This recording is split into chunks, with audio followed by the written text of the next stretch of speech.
Hello, everyone, and welcome back to Duel Inc. I'm Huga, and I'm with the Kings. How are you today? Hello, my name is Kings. How is everyone doing today? I'm doing pretty good.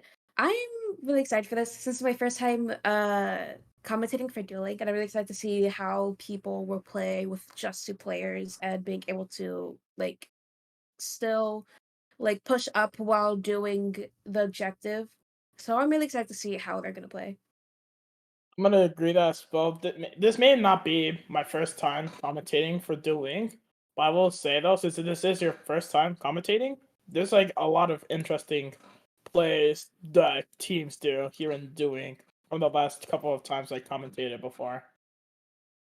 Yeah.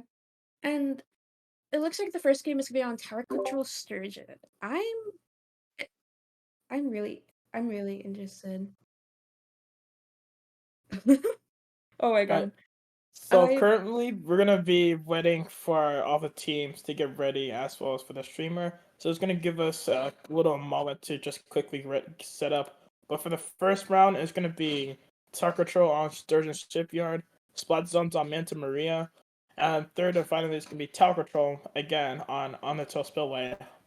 How do you think personally the maps like? What's your like feelings for this map? Like, do you rock with it uh or you don't? I'm really interested to see how they're gonna play with it because I know Sturgeon, it will be very hard for a team to push up if the other team is going to have a back line. So I'm really excited to see if they do have a back line, I'm really excited to see how they're going to deal with that and how they'll to push up and distract their back line if the enemy team does have that. I would agree on that as well, but I feel like the biggest concern is pretty much Tiger Show on Undertone because like I feel like it's just usually the first team to get the team life.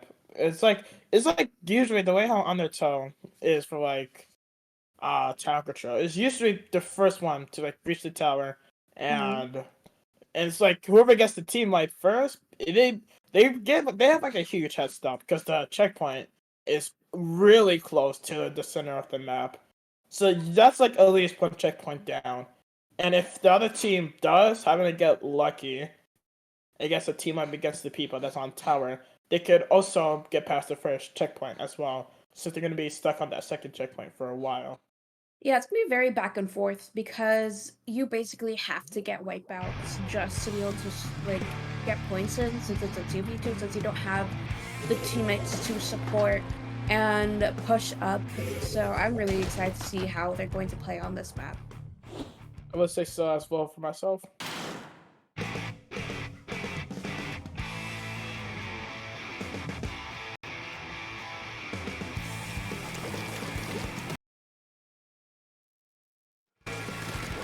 Oh, Alright, currently this match has started. We're just gonna have Team Orange currently with the lead. Just getting pretty close to the first checkpoint.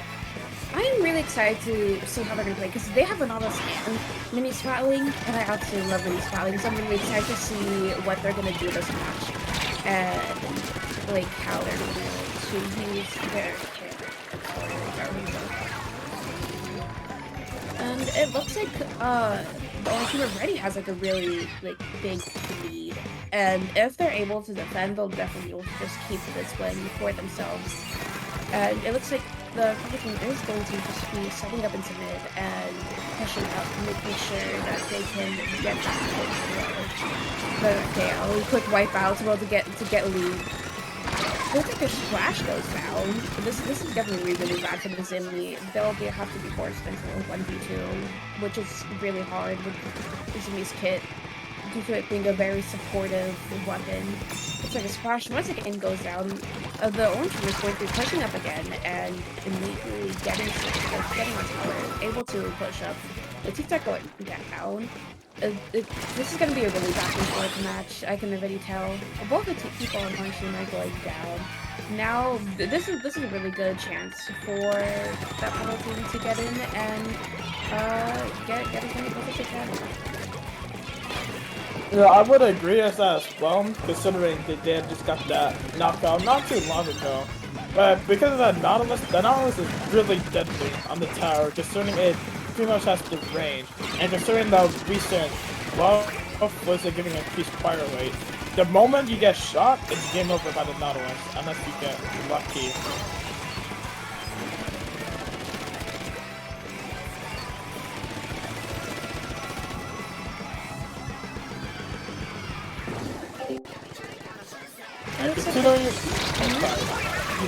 Okay, it just looks like the orange team is already immediately pushing back in. They're definitely gonna be able to get some more points on the board. If the Hawk can just get that splash, they did. They might honestly be able to KO here if they can just position themselves correctly. This might be the end of the game. Yep, Oof. that's definitely it. That was a really good play from them. They did a really good job of just pushing up and getting control of the choke point and making sure they're able to get as many points as possible. Both teams played really well, and I love to say they did really well. Just fighting back and forth with the wipeout as well. And then Nautilus is like doing really good. Between the balance of playing offensively and defensively. And what I meant by this, I mean like inking turf, so the T-Tech or the Tech Spider Shot give like enough room to sort of like flank around the enemy team spawn to get that mini splat link in the splash, and most of the time it works because the splash will like super jump onto the tower. But just while the Nautilus is like distracting the mini, the Spider Shot can like just flank right behind the mini and go for the splash magic again that was on the tower. And right after that, they can pretty much put a lot of pressure on the mini splat link to the point they will just go back to spawn. Yeah, and the next match is going to be on Spawn Stones on Manta Maria. I'm really hoping that they keep the Zimmy on their team. Zimmy can be like very dangerous when it comes to painting. Like it is like really good at keeping control in paint and wherever it is. So I'm really hoping that they are able to pull off the Zimmy for this map mode. I'm really excited to see what's going to happen.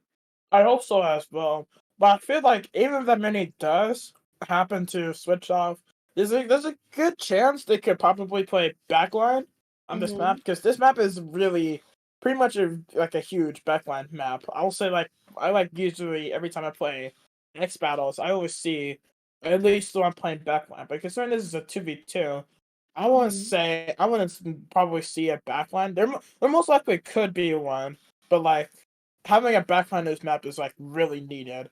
So it would make sense if that Zinc mini spot link does switches off and possibly play a backline like the new Phytoscope or possibly the E-Leader.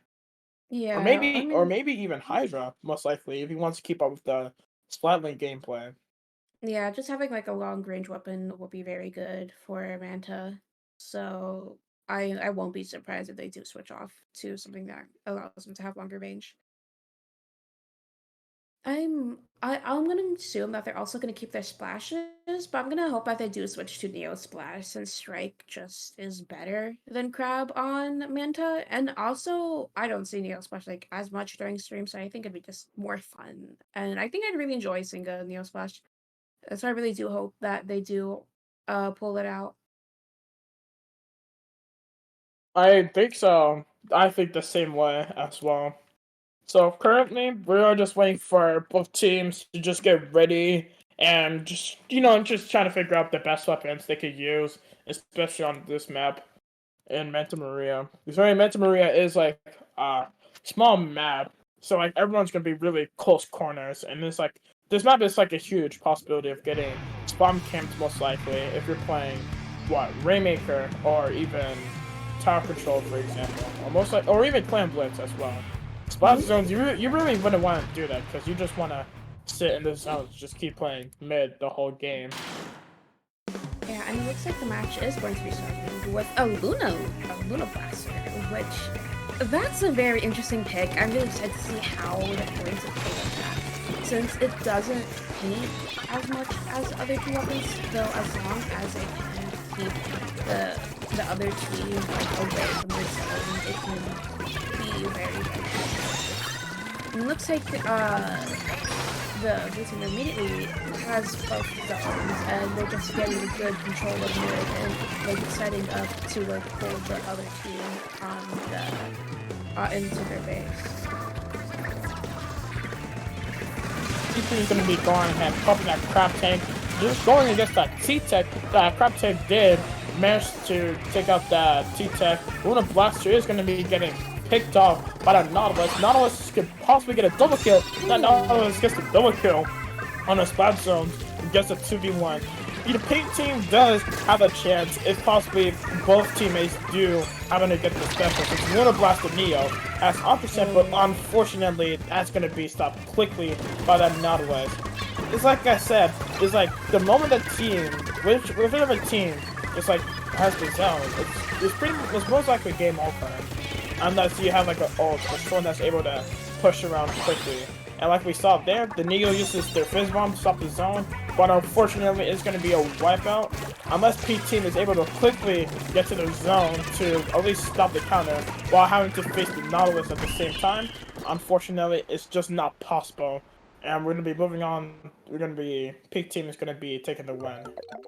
Yeah, they did a really good job of just holding the zone, not allowing the enemy team to push up and get the zone at all. This was a very good match.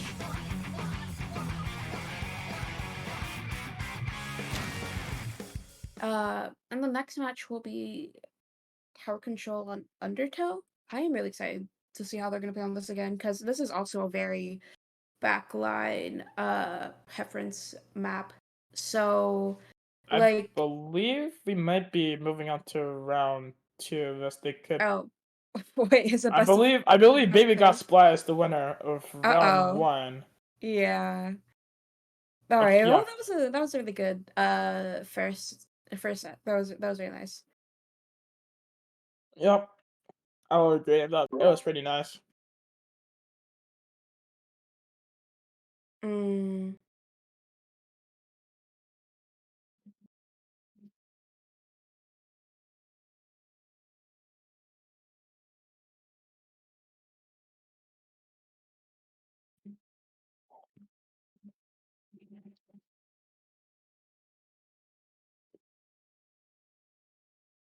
Right, pardon my mistake, but after being told or reminded, they're gonna be playing for one more round. So for the final round, it's gonna be Tower Control on Undertow, which is gonna be really interesting matchup considering both team has like really amazing comps for that map alone, and as well as since it's Tower Control.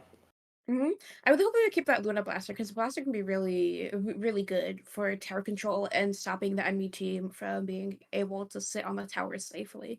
So I'm really hoping that they do keep the Luna. I especially really love its kit. Its kit is so fun. I love the hyper aggro with the hammer. I like that as well. Like Yeah. like you can be really aggressive with hammer, and like if the team doesn't like play it right against a hammer, like there's possibility it's like the whole everything could just go wrong when the hammer just suddenly pulls up, and then the team just makes one little mistake. It could be like an instant wipeout. Yeah. I'm also like I want to assume that they're gonna keep their Nautilus, which is going to be very good for just sitting on the tower and keeping its range. So I'm really excited to see what they're gonna do for this match. It looks like the next match is going to be starting. Uh, let's see what they got. Seems like I said, the Nautilus is going to be keeping the same comp. Oh, It's just going to be a little switch up. The Luna Blaster is going to be switching to Custom Jet for some sort of way to counter against the Nautilus, which I will most likely do the same as well. Then we got the Splash-O-Matic just painting around, just hopefully getting that crab tank ready for when that Nautilus just tries to move onto the tower, just to pick him off quickly. Like we see here, it's Custom Jet Scorcher is gonna be putting pressure against the Nautilus. Ooh, it's gonna be a quick wipeout against Team Purple by the Nautilus and the Splatter Shot. Yeah, they're doing. SCU is doing a very good job of pushing up very quickly and using their specials and range to immediately get the early wipeout and just getting as many points as they can as soon as possible. Looks like that shot is really going to the base. If they're able to get any points right now, sadly they don't. So this is definitely the end for their push, which will allow Baby Got Splat to push up into mid and quickly like clean up and be prepared for their push to get As you see, purple team is gonna be, just eking their way into the enemy team spawn, while the Jet Sculpture almost taken out by the Ink Strike from that Spider Strop from a really long range. You see the Nautilus putting up a lot of pressure on the Splash Matty that was just on the tower just now, along with the Spider Strop. The two duo combined just bring in a lot of destructive power. See, Nautilus is still on tower. He's gonna be getting it picked off. He's gonna be getting a trade, and it's gonna be a double trade for the whole team. They're doing a very good job of making sure that the other team is not able to push up at all.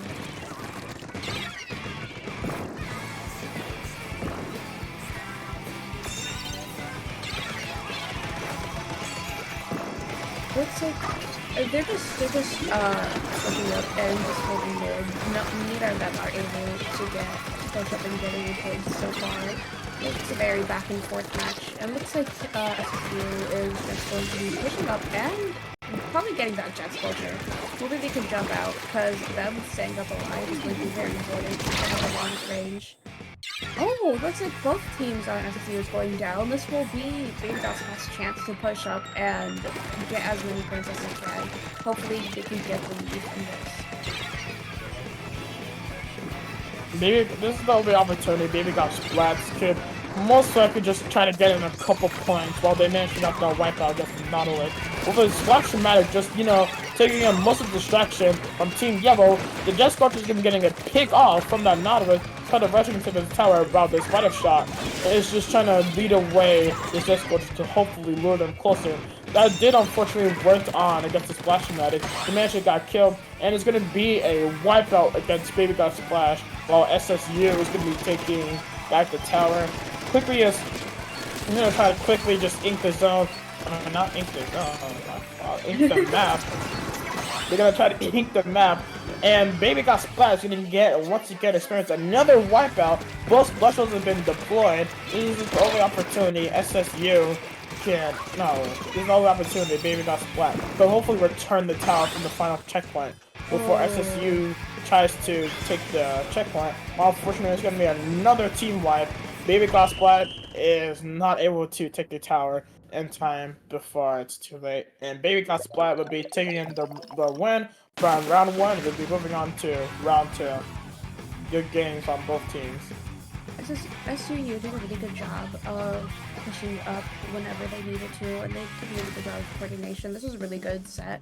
And even though that Baby Got Splat, they still showed like how well that they can defend, because like most of those games, at least especially that tower control, the last one, they did a good job of not letting SUU like KO like really quickly. They did a really good job.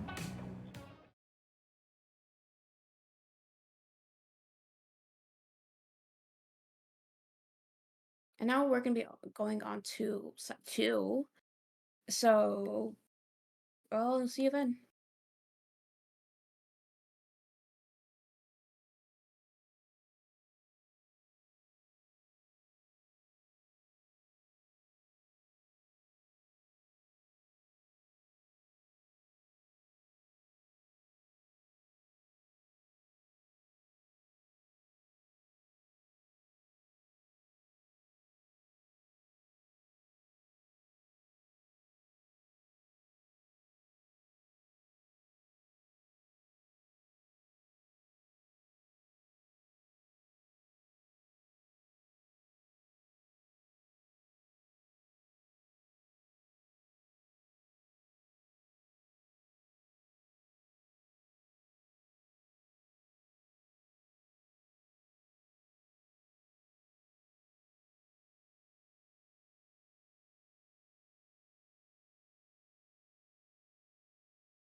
Hello, everyone. Welcome back to round two, Duel Inc. number 137.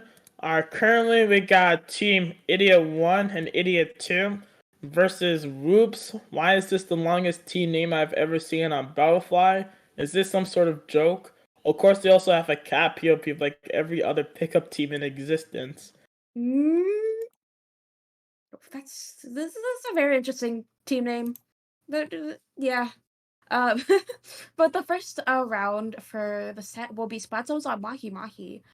I'm I don't normally Mahi Mahi is going to be a backline preference map. I feel like for a 2v2, I don't think we're gonna be seeing Mahi Mahi for this. Not Mahi Mahi, a backline for this.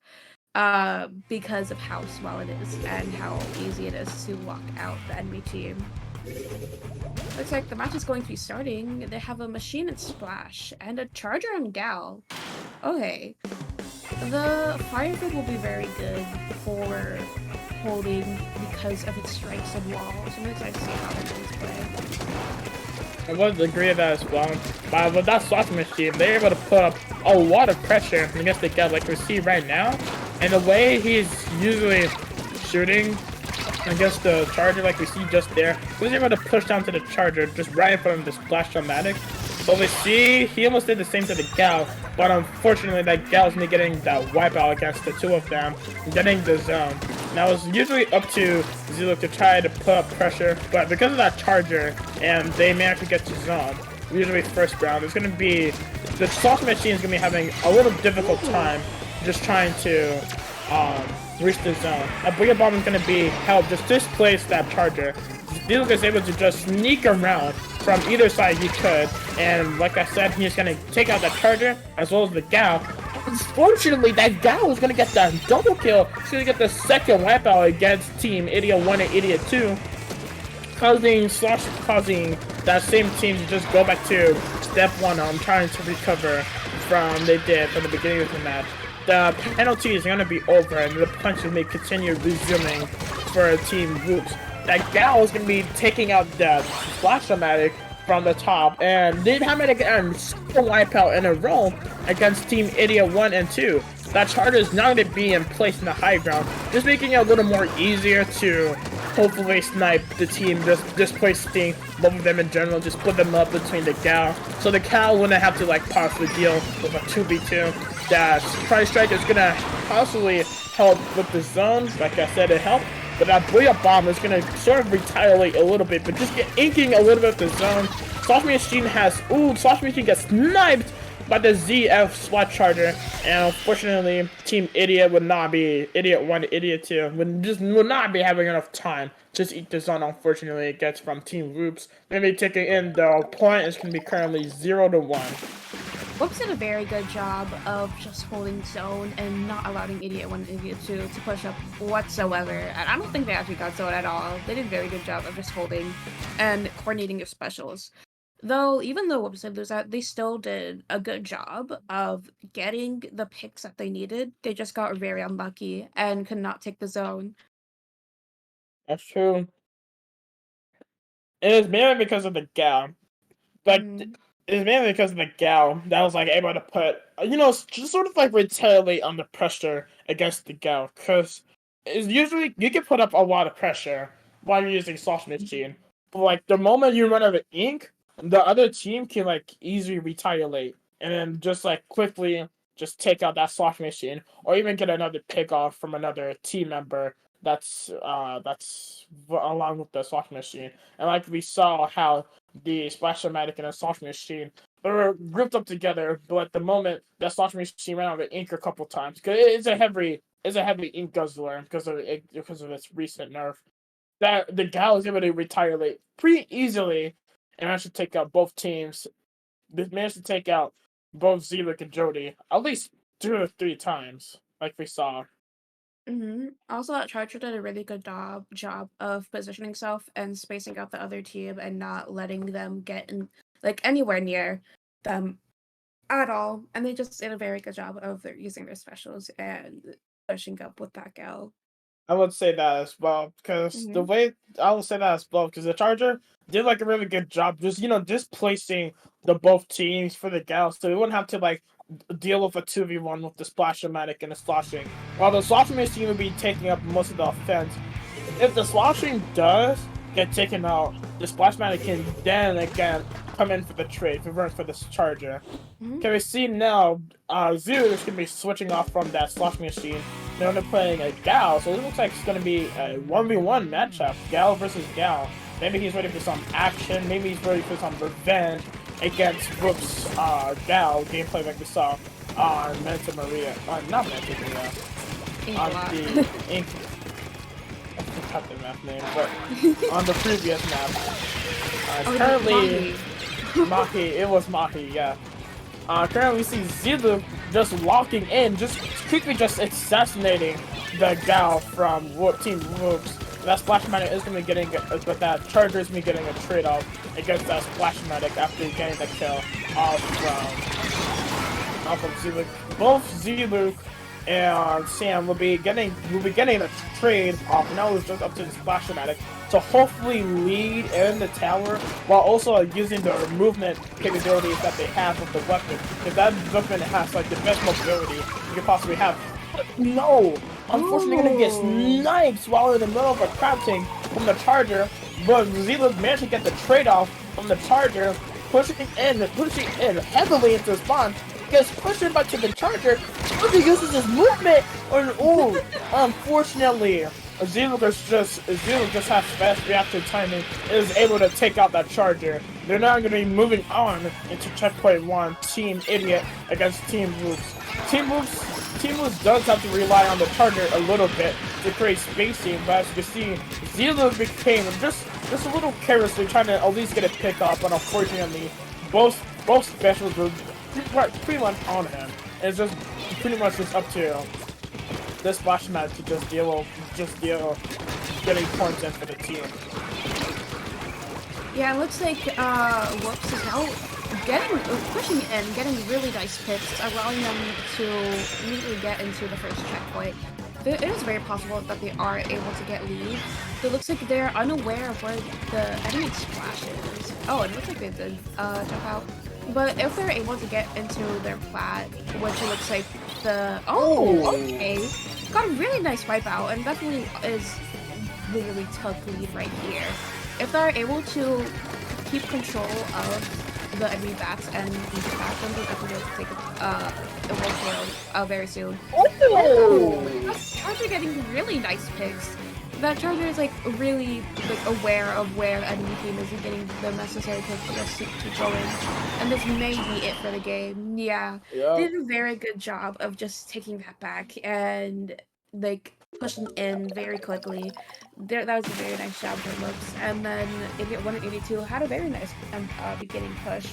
They did a good job of just not allowing the enemy team to get into mid and get any points like at all for the first few minutes of the game. Both teams did play it out really well, but it's like towards the end, Team Whoops they're like really fast learners when it comes to learning the enemy's team, like their movement wise and the way of their playstyle as well. And because of the way they kind of learned just from the way both Zedek and Jody were just playing from that match alone, they were able to use that to their advantage and just take back top control from them and manage to just get the knockout. So now we're gonna be finally be on round 3. It's gonna be top control on Brian. No, not top control. No, spot zones. Sorry about that. Spot zones on Brightwater Springs. Brightwater Springs is sort of like Undertone at the same time. It just proves the first one is zone. It's proves the first one is zones. They have to take control. That's pretty much it for the other team. Because they're going to have a really difficult time just at least trying to take back the zone. Even though they at least have a backliner to like ink the zone as well. Like Hydra, for example. Yeah, having a backline is going to be really good on this map because of how flat it is. So they're definitely going to keep their Charger. And I'm really hoping that maybe Idiot 1, Idiot 2 can also have a backline out. Since it's going to be very important, like I said, also being able to fight that other Charger, since they kept getting outranged by the Charger. So having a backline would be very beneficial for them. Looks like the match. Oh, sorry, you can continue. I would say that having a Charger is really sort of needed in Brightwater's And like we Oh, said, we do see Team Whoops using an E leader and Team Idiot 1 and Idiot 2 as we keep using the same weapon comp. So I feel like now, I feel like both teammates do have to just really be on the lookout for that E leader. Because that E leader can basically reach half the map just from setting up that one point alone. yeah, Idiot 1 and Idiot 2 are really going to have to focus on special spamming that leader since neither of them are able to outrange him. So they're gonna have to be very careful and smart about their coordination to get the lead. Looks like the leader getting the crab. This definitely looks like it's already getting some more points in, and their gal on Idiot 1 and Idiot 2 immediately getting the gal out. They might honestly want to take the zone from this. They're doing a very good job of, like, keeping zone while not being in danger from the leader. And it looks like Long 81 and 82 are already going down. This might be it for them. Yeah, oh, never mind. Okay, so getting a really nice kill. Still defending the zone, doing a very good job of just getting out of the leader's view. Though backline can be very good for the map, it's also very easy to ignore as long as you can stay behind the block and just get out of its view as much as possible. It's like they're immediately getting to the enemy base. They're getting a really nice wipeout once again. They're doing a good job of holding that zone, and they got lead from it. If they can just keep Whoops out of the court, then they're definitely able to like secure this win. It looks like they're popping crab and just making sure they don't push up. Oh, the leader getting the crab is just Zeus on Idiot 1 and Idiot 2. If Zeus is able to just very unfortunate, both going down. This does give Whoops another chance to get back in, get lead, and possibly win this match. They just have to be very careful and not charge much. Oh! They're getting another really nice kill. That leader is showing that they can definitely put up high pressure and get picks. They're doing a very good job of just not allowing the enemy team to move whatsoever. You know, it's like I said at the beginning of the match. It's the moment Team Whoops just gets the zone and the E-Litter is in place, you're gonna get a lot of deadly snipes just at the beginning of the spot alone. A lot. Like we saw with the Splash Panic and the Gal, they got a lot of amazing shots. And as you see, the E-Litter just tap shot the Splash Panic. They have at least less than 5 seconds. Just quickly get the zone. Then fortunately, just Team Whoops could be taking home the win from round 2 against Team Idiot 1, Idiot 2. Both teams play really well, but it's like the learning capabilities that we just that just got displayed from Team Whoops is really amazing, and the way how they're able to quickly come back even after they lose in the first half. Is there anything you'd like to say? What? Just like about like what you said, they did a very good job of just controlling, and though Idiot 1 Idiot 2 did lose, they still did a very good job of getting pushes in and holding the enemy team out of mid and getting a lot of points in. This was a pretty back and forth set. I really enjoyed it. And we'll be going on to set 3 very soon. See you then.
Hello, and welcome to round three.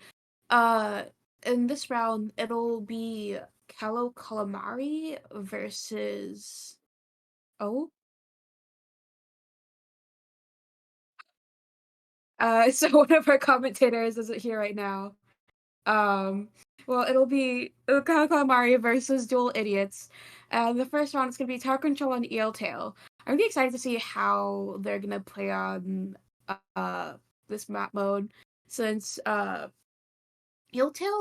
is, especially on Tower is very weird, and KOing is very hard, especially because of the choke point on the roof.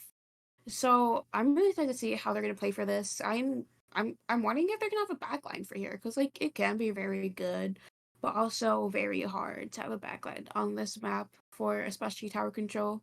And I'm really hoping to see maybe a few skirmishers. I'm really hoping to see if they can have skirmishers. Uh, Also, I'm I'm really hoping to maybe see some blasters. That'd be very interesting to see.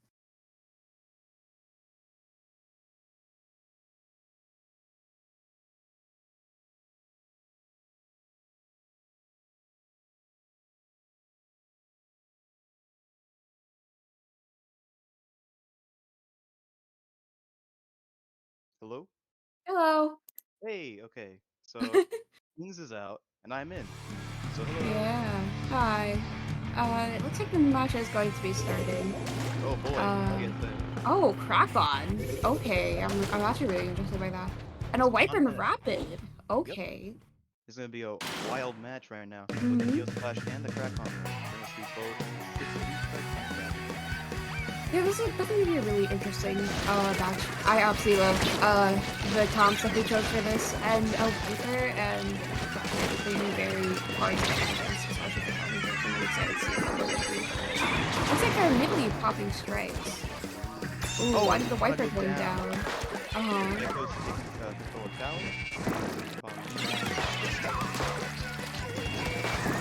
Yeah, the Rapid is just gonna be trying their best to defend while they wait for the Viper to get back in. It looks like the Wiper is Kraken, trying to yeah, the Kraken popped their Kraken.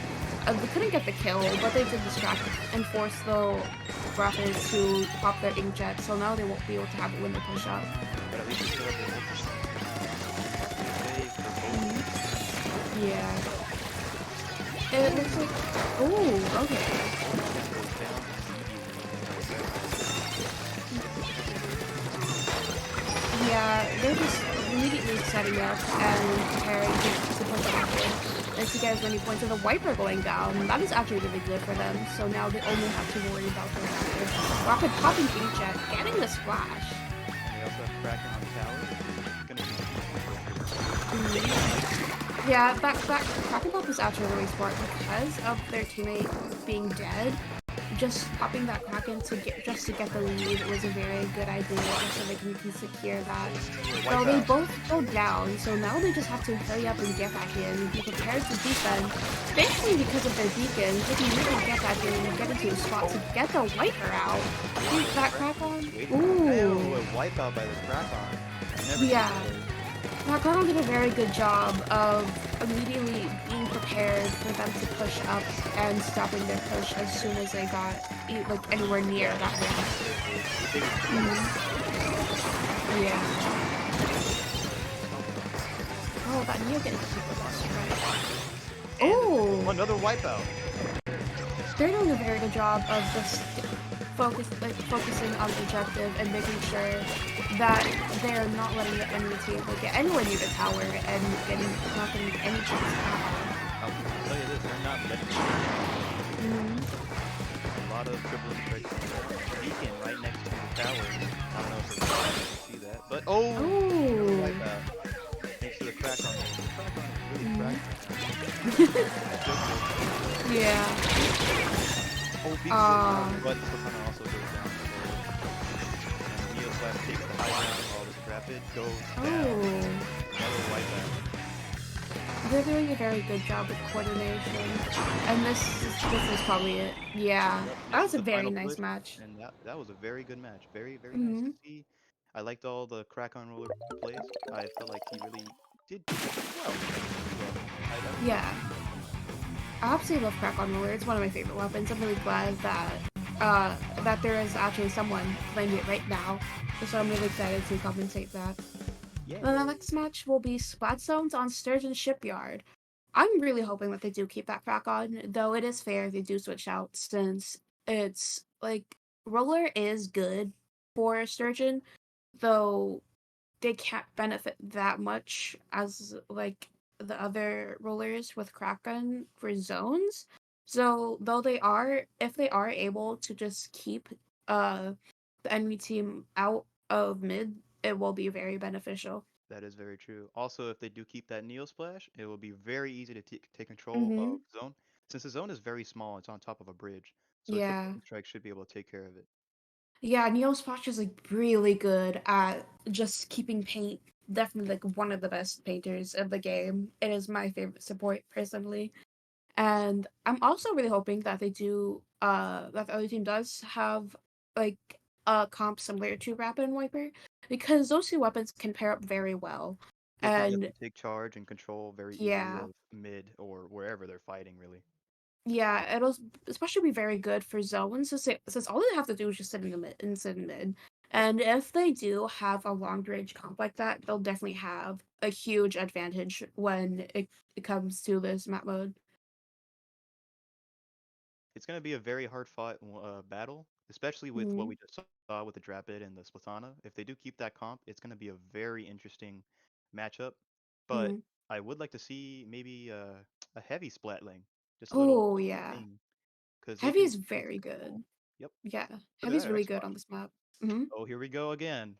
Let's see who wins. And it looks like that the second match is now starting. Let's see what they do. Yep, Crack they on. keep the. Mhm. Oh, Stamper and Glugas. Very Okay, interesting. that is a So really interesting pick. I really enjoy the weapons that the dual idiots are using. They're doing a really good job. I'm really excited to see how they play with this. Yeah. Because they have no pick, they have to really focus picks, and as long as they can get a lot of picks, they'll definitely be able to have this game for them because those are the two very aggro weapons.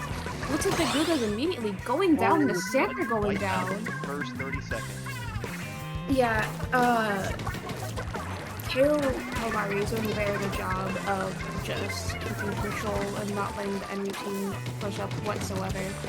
It looks like the dual idiots are now just preparing and setting up for a push. The Guga has a beer bomb.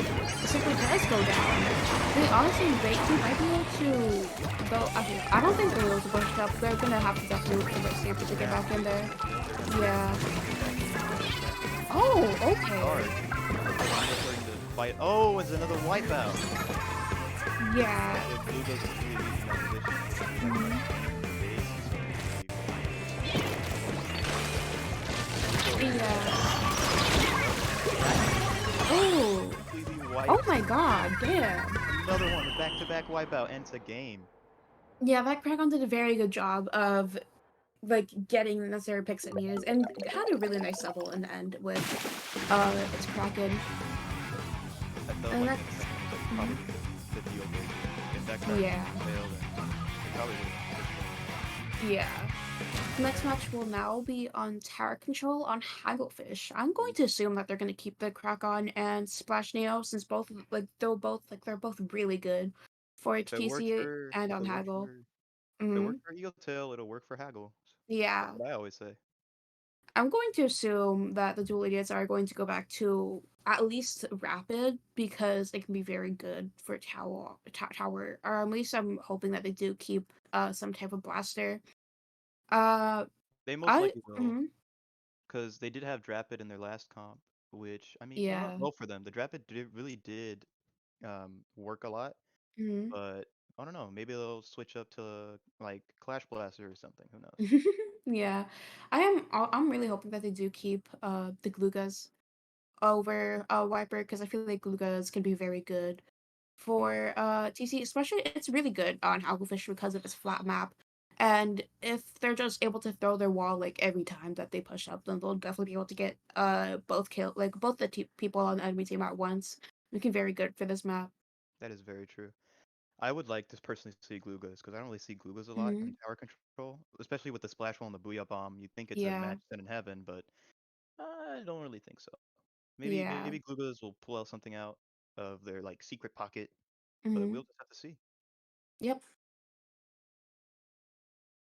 Also, it is very possible that they do have a backline for this, like, cause like the backline is also just very good on Haggle because of its since it's a very short like small map and it's flat. That is Uh, true. yeah. Haggle has a problem where if you can't take control of mid, then you've practically already lost the game. Most of the game Yeah. is like flat and very long first of all. Mm. So take control of flanks, take control of mid, you basically have a good push. And Oh, Luna okay. PA, Luna Neo, Vanilla Splash. Very good. Yeah. I'm honestly surprised that they switched to these patch for this. I thought I was gonna stick to Neo because of its ability to paint and how good strikes are on tower control, but let's see what they're gonna do with it. Looks like they're just both holding mid, not really able to push up yet so far. That splash popping grab. They might be able to get a pick from this. Sniper's on the right side. They also pop their Kraken. They are getting the power needed to They popped his accessory. Ooh, okay, the They splash get going one. down. Splash is down. This, this is definitely a very good chance for not dueling, uh, dual idiots to get the lead and get a lot of points. That is And yeah, they're doing a very good job of just keeping Calamari out of mid. Yeah, they're using their range and subs and specials very wisely. Oh, okay. Yeah, that okay, yeah, Luna did a very good job of being aware of where that roller is. Since that roller is gonna be like the biggest threat. Yeah. And mhm, definitely helping. yeah. Looks like the roller is picking up on the tower. They might honestly get a kill here. Gosh, probably that. They can't. Yeah, this is double end for the push. They are not able to get back in. But the roller did go down. Oh, okay. Go. Yeah.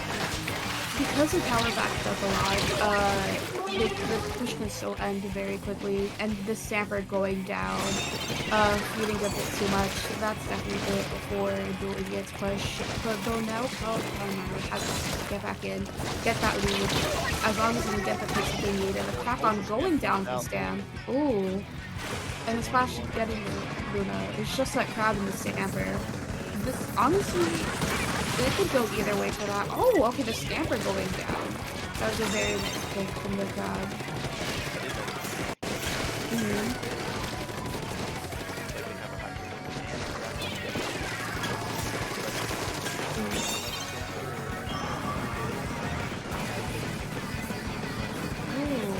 The other one goes down, it's a wipeout. This might honestly be where Calamari can get the lead here. Though it is really hard to get control of that choke point. It's a very small and just very hard to get point. Oh, Luna going down. Oh, okay. This, I think, honestly might be able to KO here.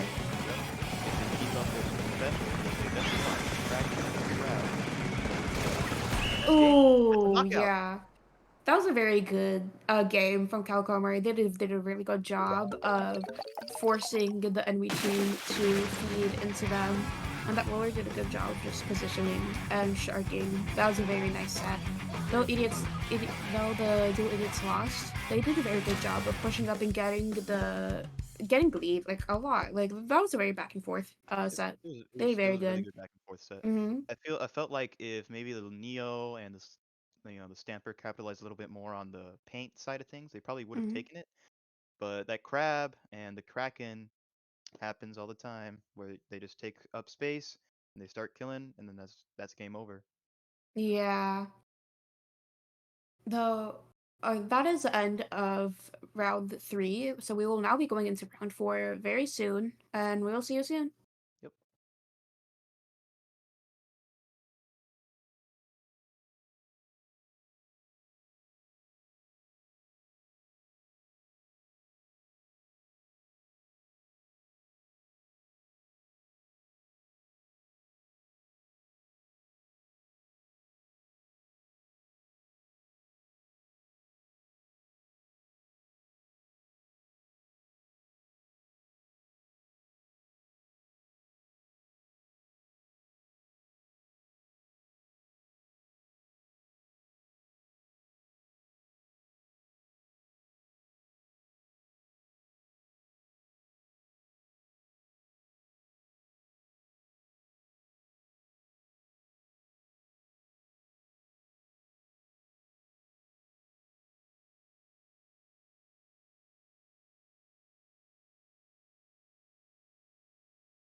Hello and welcome to round 4 of Duel Link. I'm here with Bowser. How are you today?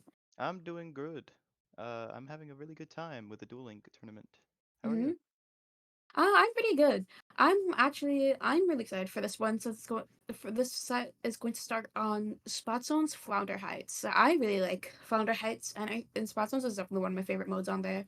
So I'm really excited to see how these teams are going to play on this map because it's like definitely going to be very interesting for a 2v2 because of how the map is. Like it's really hard to push up, but especially because like there's only going to be two people. The once one team gets control of mid, they'll definitely always be able to see the enemy team. So it's gonna be really hard to push up on here. So I'm really excited to see like how they're going to do it. That is very true. Once one team takes control of the high ground of the entire map, because the entire map is just high ground, they've Mm-hmm. basically won the game unless the Yeah, other team finds a weakness and starts, flanking them. yeah. Specials is gonna be very important for this map because of that. Like they're gonna have to make sure to have like specials that can do a lot, like a Zuka or a Booyah Bomb or maybe even a whale if they can coordinate correctly.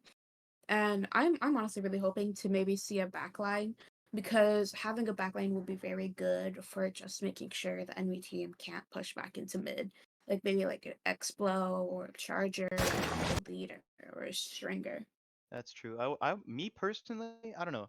I'd like to see maybe a Tenta Missiles or a Super Chump, but Hmm. the match is starting, so let's see how it Yeah. goes. Looks like Crystal Ducks has a Pentakick and a Neo Splash, and Blue Jay has also. Oh no, E Splash. No, E Splash. Yeah. That's a Neo Splash. That isn't. Oh, whoopsie. It looks like there's a movie going to the zone. Let's see how they're gonna do. I think one dropped into bot mid. Yeah, they're immediately pushing them, playing very aggressively. Tech is not going to let them like push up at all. They're just getting their specials, like playing a bit more passively. And really uses their strength to be very good with getting themselves. Where is the T-Tech? I only see the V-Splash. Oh, the T-Tech is actually flanking, I think. Oh, and it's one down. Oh, okay.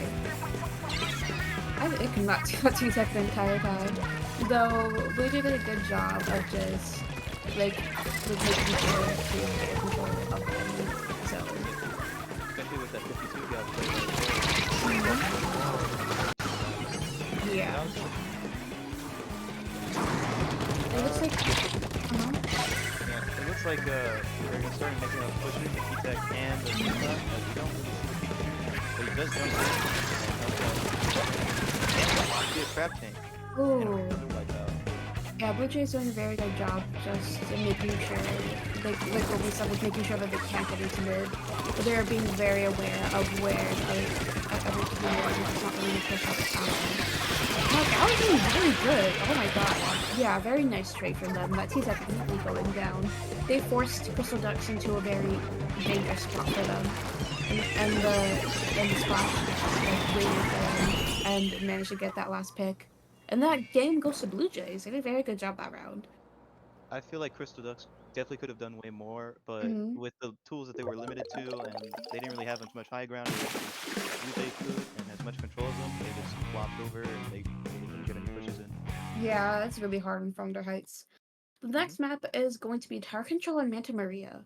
I'm I'm going to assume that they're going to keep the Neo Splash for this one, and they'll definitely keep the Gal. Though I'm excited to see what they're going to do for this. Me personally, I wouldn't mind seeing, a wave breaker, like a heavy, like a Hmm. backline, because we Yeah. haven't seen any of those this entire tournament. Yeah. So I would love to see some backline support. Yeah, absolutely love backlines, especially on Manta. It's very fun on Manta, especially Sprotlings. Sprotlings can be very dangerous and can like get a hold of mid very easily. Hmm. It'll be a challenge to take control of the tower because Manta Hmm. it has like that grate on top of the tower. So Yeah, if they do take control of that, that's basically it, unless they can use the left side flank to their advantage. yeah. I'm also hoping honestly a very aggro comp could also work because of how the map is. Like, though, yeah, it is very backline. Like it is very good for backlines. It's also very like compact and mid. So it's also very beneficial for Slayer since they have a lot of spots to just hide in. So very aggro like skirmisher comp could also work. It looks like the match is now starting, so let's see what they're gonna use for this match. It looks like on the side of Crystal Ducks, they're going to have a C-Jet Ooh. and an Octobrush, while Blue Jay runs a ZNF charger with a V-Splash. I really like the Octobrush pick for this because Zipcaster can do very good when going like out of bounds for this map and just getting really nice flanks. Also, I am a the Jet is also very nice since you can just sit in the back and still keep paying for that Octobrush. It's a very smart choice. Looks like the Jet Squadron does get the charger immediately out. The Splash has to back out of here or else they won't live. And this will definitely be Crystal Ducks to get that push. Oh, okay. Looks like the Splash gets the Jet Squadron. It's just the Octobrush. So Octobrush dying, going down. That was very unlucky for Crystal Ducks, but now Blue Jay gets a really good opportunity to get back in and get as many points as they can. The splashes are ready, immediately popping back on the wall, like immediately going to very good splash pressure. So the Octobrush going down, Jet Squadron going down, another wipe out. Blue Jay's doing a very good job of keeping control and playing very aggressively. I would have to say that as well as the Splash starts pushing into their base and the ZNF charger starts taking hold of tower. The Octobrush starts pushing in a little more and the C-Jet tries to stay flank. But the triple strike does go out and the Octobrush does die with another crack tank in tow. Let's see if they can do anything here, but another wipe out. Yeah. It's not bad. Yeah, they did a very good job of not allowing Crystal Ducks to push up whatsoever and get anywhere near the tower as soon as they got on it. That's a very good game from Blue Jay. It was very much a lockout in the sense that they really couldn't push up at all because they didn't really have any specials, and the specials that they did have wasn't really useful at all. Zipcaster and Inkstorm, they work with 4 people, but not with just 2. Yeah. Next match will be Splatstones on Macomart. Though I agree, the Zipcaster isn't like that good for a 2v2. It is though very good for Macomart, in my opinion, especially just an Octobrush in general. Because it has a lot of spots where it can just shark and flank a lot, and it can be very good if they do keep it for this map mode. That is very true. I also do feel that Zipcaster is really well because Macomart Mm-hmm. is very cornerish, very angle-ish. So if a good Zipcaster player is in there, he can take control of it easy. Mm-hmm. But the Inkstorm, on the other hand, isn't really that good. I would say it's not that good, mostly because Yeah. Macomart isn't really that open. It has a lot of stacks, it has a lot of obstacles, Mm-hmm. and you can just get a Zipcaster to move them out. Yeah. I'd say it'd probably be better for that Jet Squelcher to go for like Neo Splash, though they could honestly go for anything because like Explode could also work, or just like any backline could work. So I'm also going to assume that Blue Jay is going to stick with their same comp, or at least a comp they did for the first match. So we're now going into the match, so let's see what they do below.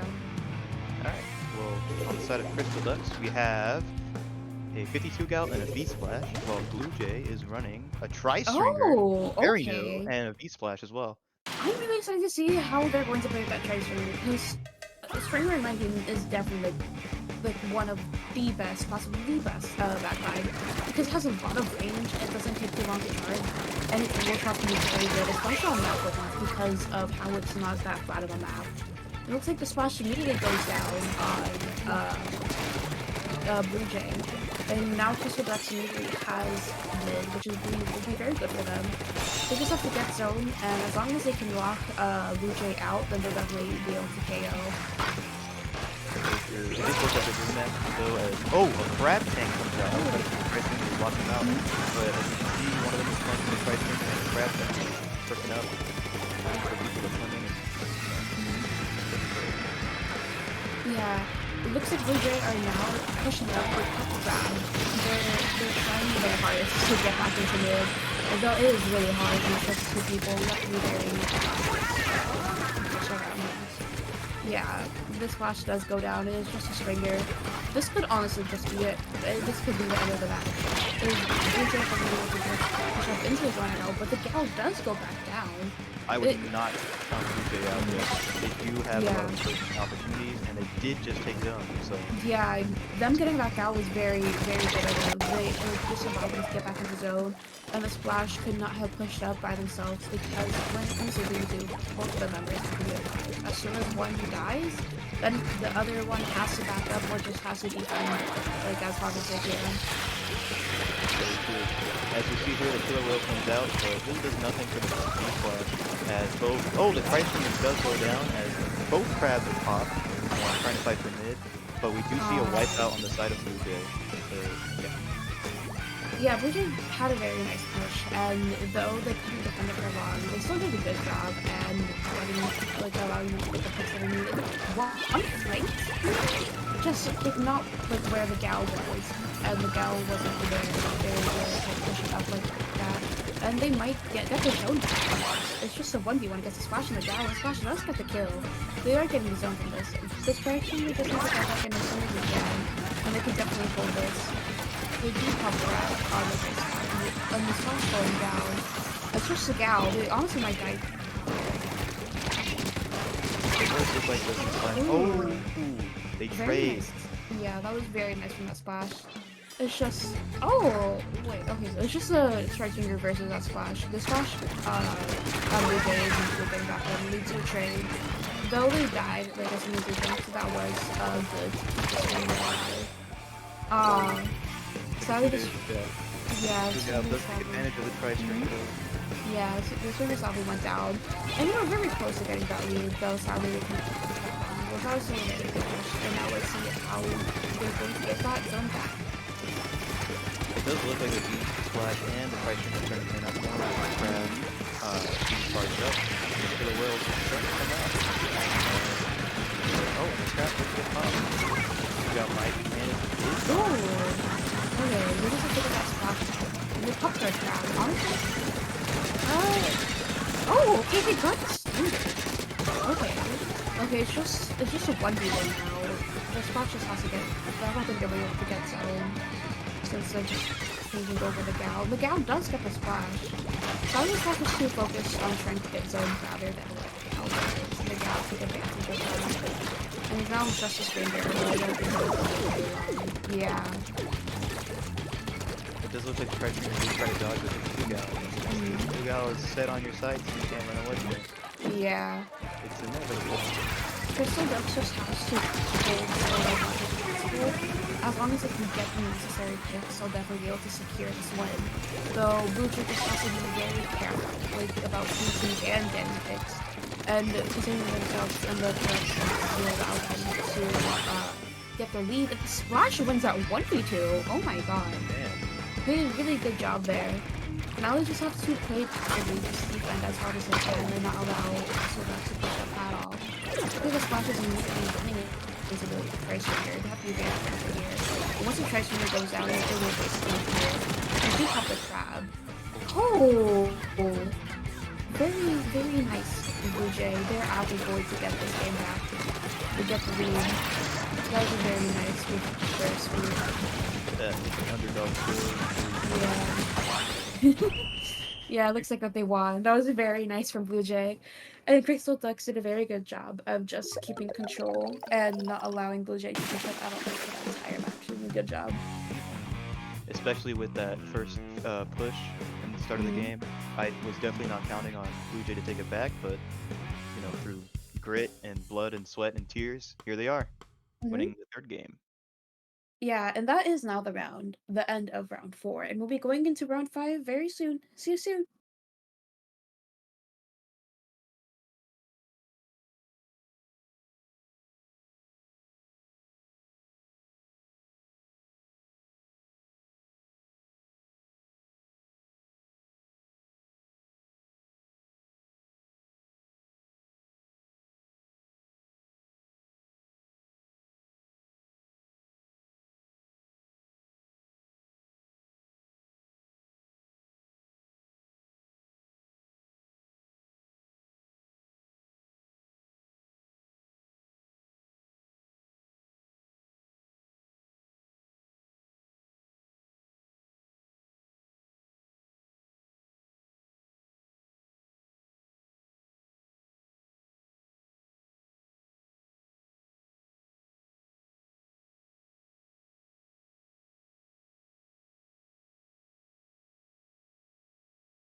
Oh, and welcome back to Duel Link. We're on round 5.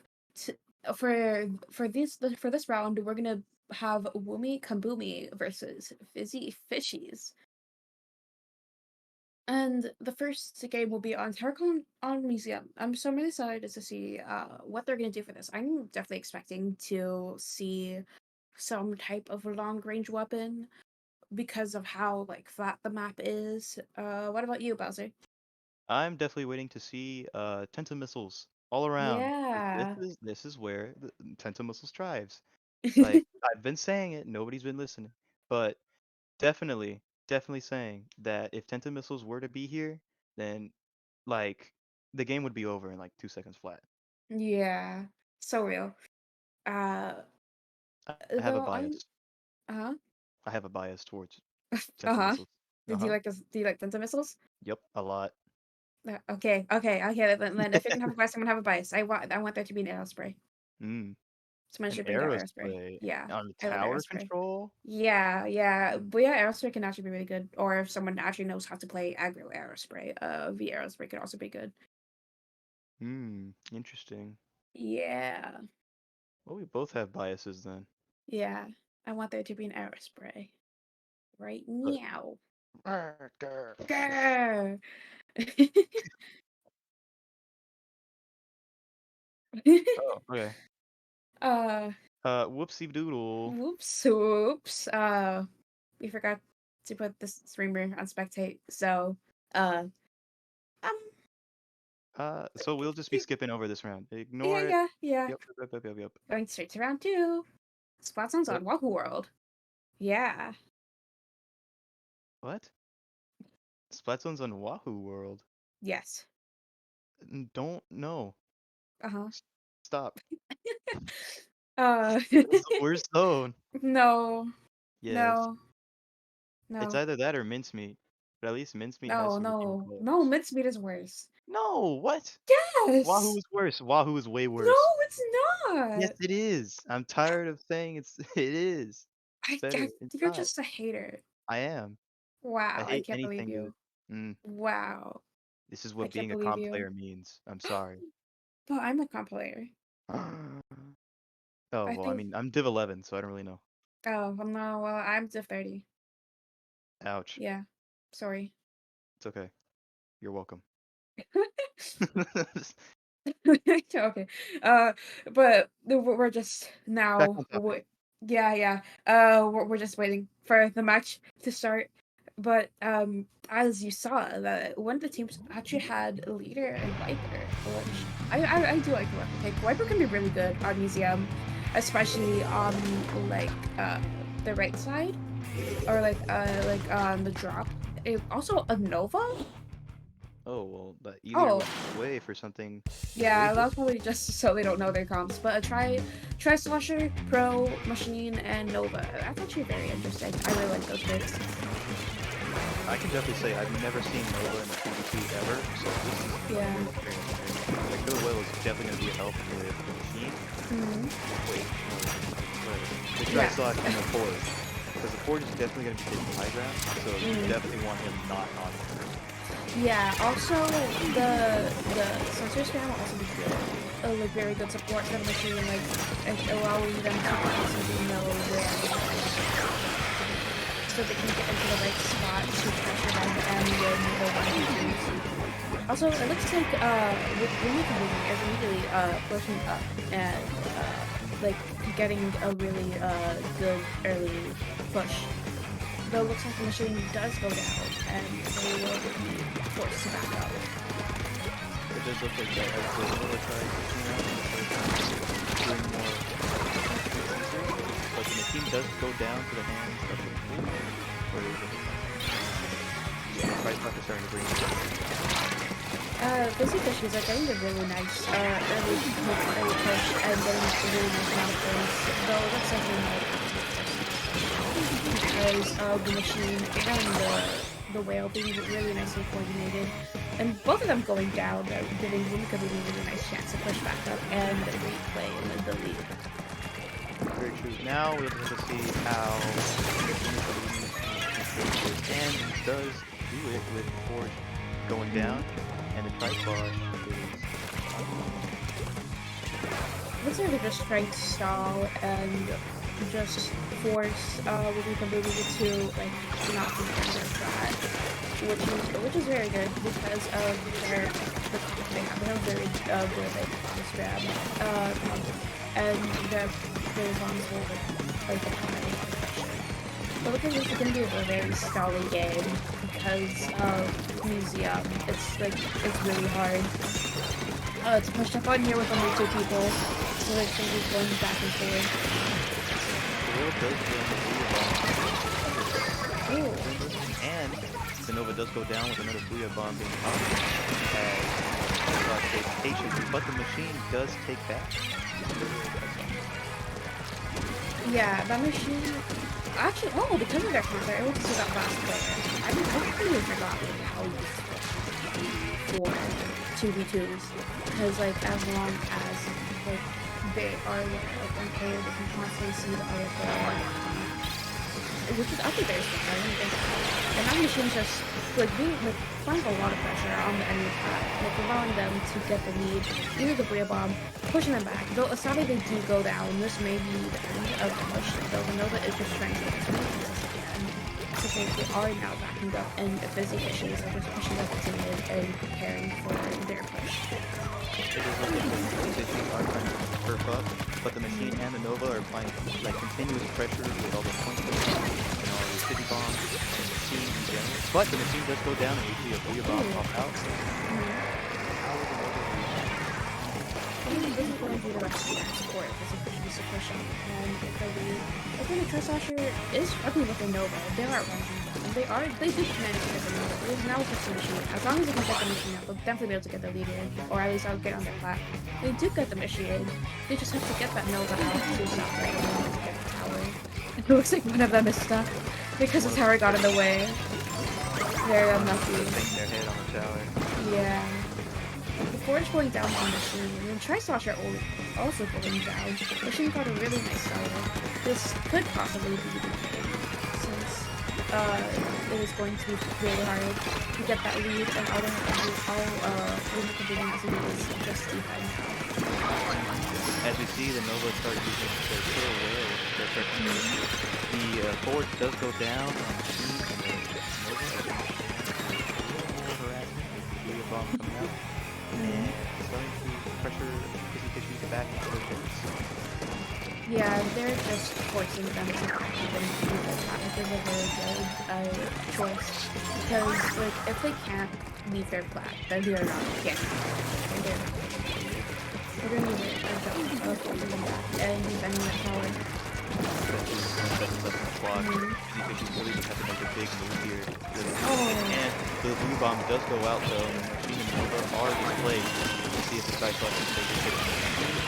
Oh wait!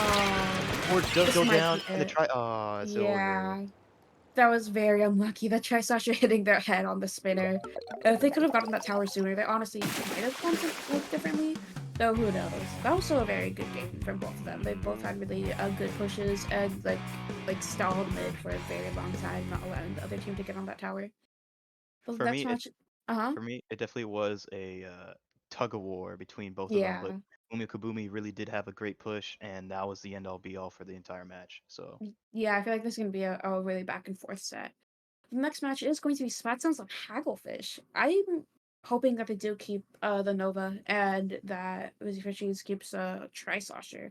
Because especially with the Fizzy Bombs, it'll be very good for keeping that zone because of how small it is. Also, I do just love seeing Nova, so I do really hope they do keep it. And I think also keeping that machine will be very good as well. especially with the paint buff, the Nova does like have to help out with the zone. Hmm. But me personally, now that you're starting to say like all this paint and stuff, I would definitely want to see the Nova switch out for the Aerospray with the That's Booyah true. Bomb. Yeah, I would love that. yeah, Aerospray is very good on Hagglefish since you have a very clear view of like everyone on the map basically, so you know exactly where to throw your Booyah Bombs if you do a special spam with it.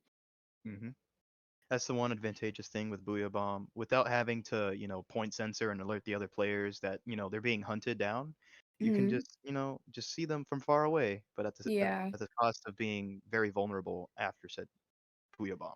Yeah, and if they do have Aerospray and Machine Launcher, they're gonna have double Booyah Bomb will be even more good. Especially with just keeping that zone and not allowing the team to cap it at all. Like if they coordinate and throw two Booyah Bombs at the same time, like they're just instantly capping the zone. I don't think they'll be able to paint over it. And now we are going into the second match. Let's see what weapons we have. Oh, Ballpoint. Okay, and a Nova and Pro. And the Ballpoint's actually a really interesting pick. Ballpoint can be really good, especially with zones and on Hacklefish, just because it's inkjet buff. I'm really excited to see how they are going to play this. I would definitely love to see Kabuki start getting more ground as it does with the Zap and Trap Tank, which would normal flight drop throw as you see pop out. Oh, they got some good jumps out. Are you happy? I just saw missiles, but yeah, same thing, kind of. It's missiles, but better in a way. Yeah. Well, it looks like the... in your opinion? Yeah, I mean, Yeah. Yeah, but that Ballpoint getting really nice good picks. They're just immediately transparent with that. Jet is very good because of its buff, especially with plasma power up. So they're just trying to have it as a looks like Disney fishies are trying to push back in. Though since we couldn't do much, they're able to get back into and hopefully Ooh, triple strikes do go out. Oh, that A9 does go down with the Fintech. The Inkjet is there to wipe it all out. There we go. Yeah, that was a very nice inkjet pop to help continue on from like what the inkjet was doing. They got the Zap, made the Pro low, and the inkjet followed up and managed to get the Pro out of them. Very smart. And the game does go to Wumi Kabuis, if I'm right. Or is that Busy Fishies? I believe Wumi Kambumi is the correct team. Oh yeah. Yeah. Yeah, Okay. this is Wumi Kambumi. Right. Okay. Yay! Okay, the next match. It's not.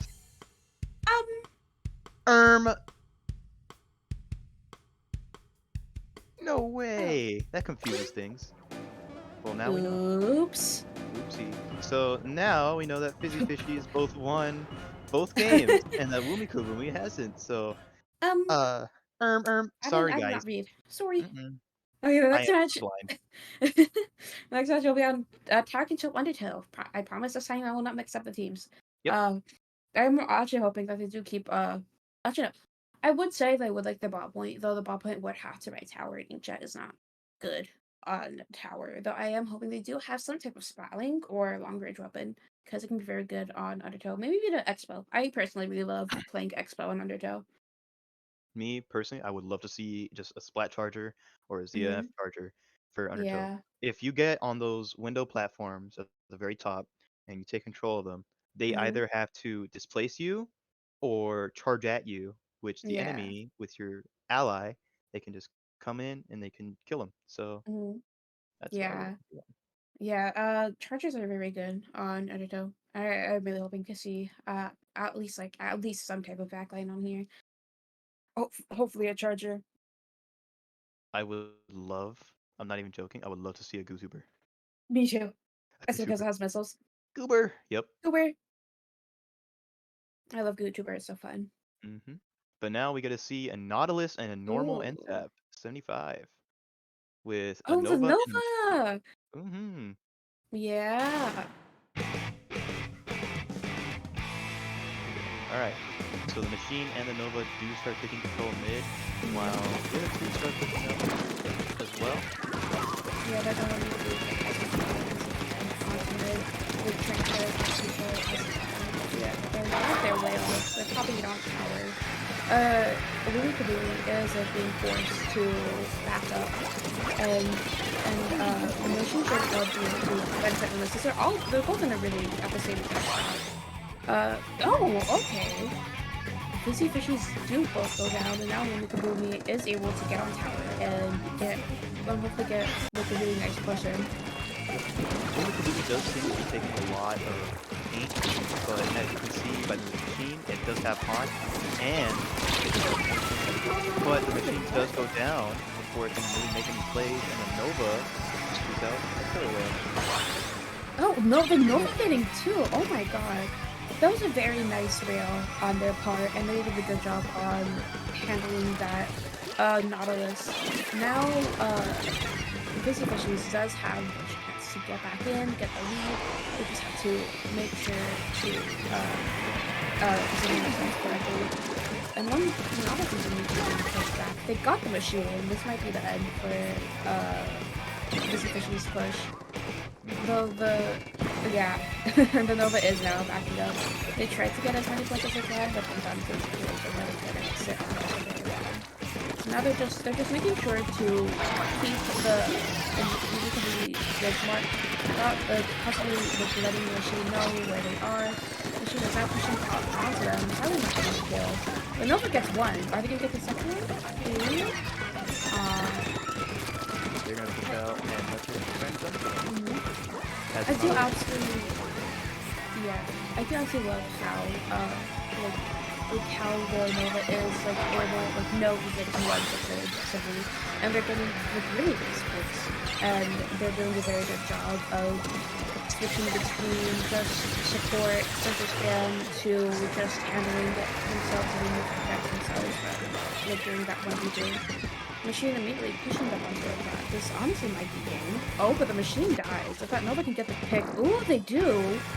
It's just a 1v1. The Nova and the Nautilus. It might. Ooh. Oh, it might be a knockout. It might be a knockout here, folks. Yeah. And it is! That was a very nice whale timing. Them, as soon as the Nova got that pick on the zap, they knew immediately to immediately get their whale so they can win that 1v1 against the Nautilus. And Busy Fishies does get that 3-0. They did I really enjoyed the concept they used, and they did a very good job of protecting themselves and playing very aggressively. That was a very nice set. I would like to say that Fizzy Fishies really did take control of mid and started really pushing them back with both their machine and their Nova. So very good, very cool. I like all of their games. Yeah. And even though Lumikubumi lost, they still did a very good job of just holding and not letting Fizzy Fishies KO very soon. And that Nautilus got some really nice picks, and I did really enjoy their Chump pick last round. I think they just did very good overall. So that is the end of round 5. I will be switching it with another commentator, so you'll have someone else now, and see you guys later. Bye!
Alright. Hey everyone, welcome back to Duel Link. We are here for round 6, and we have a new commentator. Hawken, how are you doing today, Hawken? I'm doing all right. Thanks for having me. Yeah, no problem. We're gonna So, see the two teams. We're gonna see the Cube, and we are gonna see Cuatro Peso battle it out on a map. I don't know what the map is. I believe, did they already play their first game?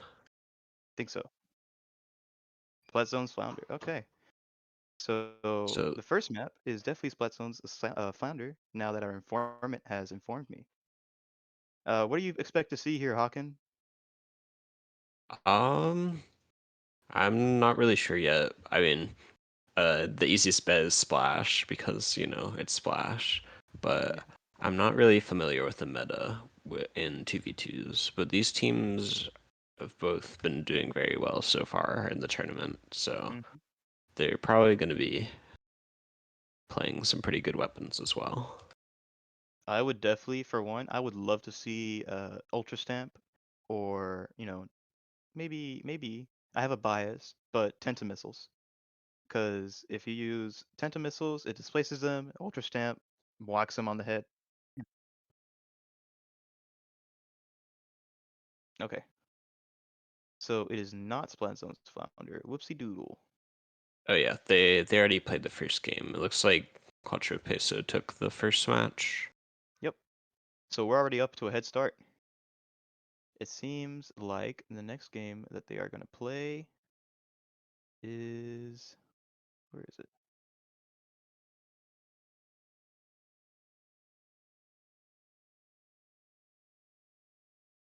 Um,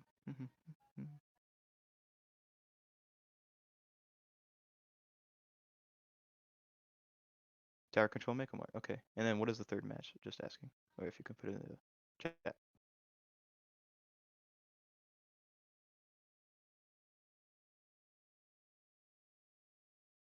Okay. So now, instead of Splat Zone's Flounder, something I was really looking forward to, we're going to see Tower Control on Mako Mart. Very interesting. Very, very good place to see a Charger or a Blaster. I would love to see maybe a Clash Blaster or a Rapid Deco, which might be their plans, but we'll just have to see. What do you think you'll see on Tower Control Mako, Hawken? I'd expect something like a sloshing machine is very good on Micomart for being able to pressure over the many ledges and platforms in the map. And it's a very good weapon for tower control, just being able to hit the player riding on the tower very easily, and the Booyah Bomb is very useful for both stopping and continuing pushes on tower control as well. But Very we could see an off-meta pick like a blaster or roller. I think those weapons both thrive on this stage, especially for tower control. well. You were definitely right about the slashing machine, as we see. We also see two Splatana wipers and a splash. So two Ultra Stamps, a crab, and a Booyah Bomb. You can see how you respond to that. Kind of response. So I don't know if they're gonna press into the blue splash into. Oh wait! The Splatana wiper counters the other Splatana wiper, gets him out, and now the blue splash is doing things. Yeah, having both the wipers is really interesting. They might end up just doing a lot and fighting each other, and it'll just really come down to which of the two is better. And it looks like the wiper for Quattro Peso takes that, and they get a wipe on Cube. So they really only have like one or two more chances to stop this push, or it's going to be a KO, and the wiper already goes down again. Machine in the rail trying to put pressure on the tower. We already see Quattro Peso running around, trying to reorganize, try to re-attack. But Quattro Peso does pull out a V-Slide, and now pressing it with an Ultra Stamp. They just throw a hammer immediately. Yeah, it looks like they lost a little bit of momentum. The crab dropped off the tower and couldn't get back on. So now the tower is just slowly going back into mid, and they're trying to fight it out.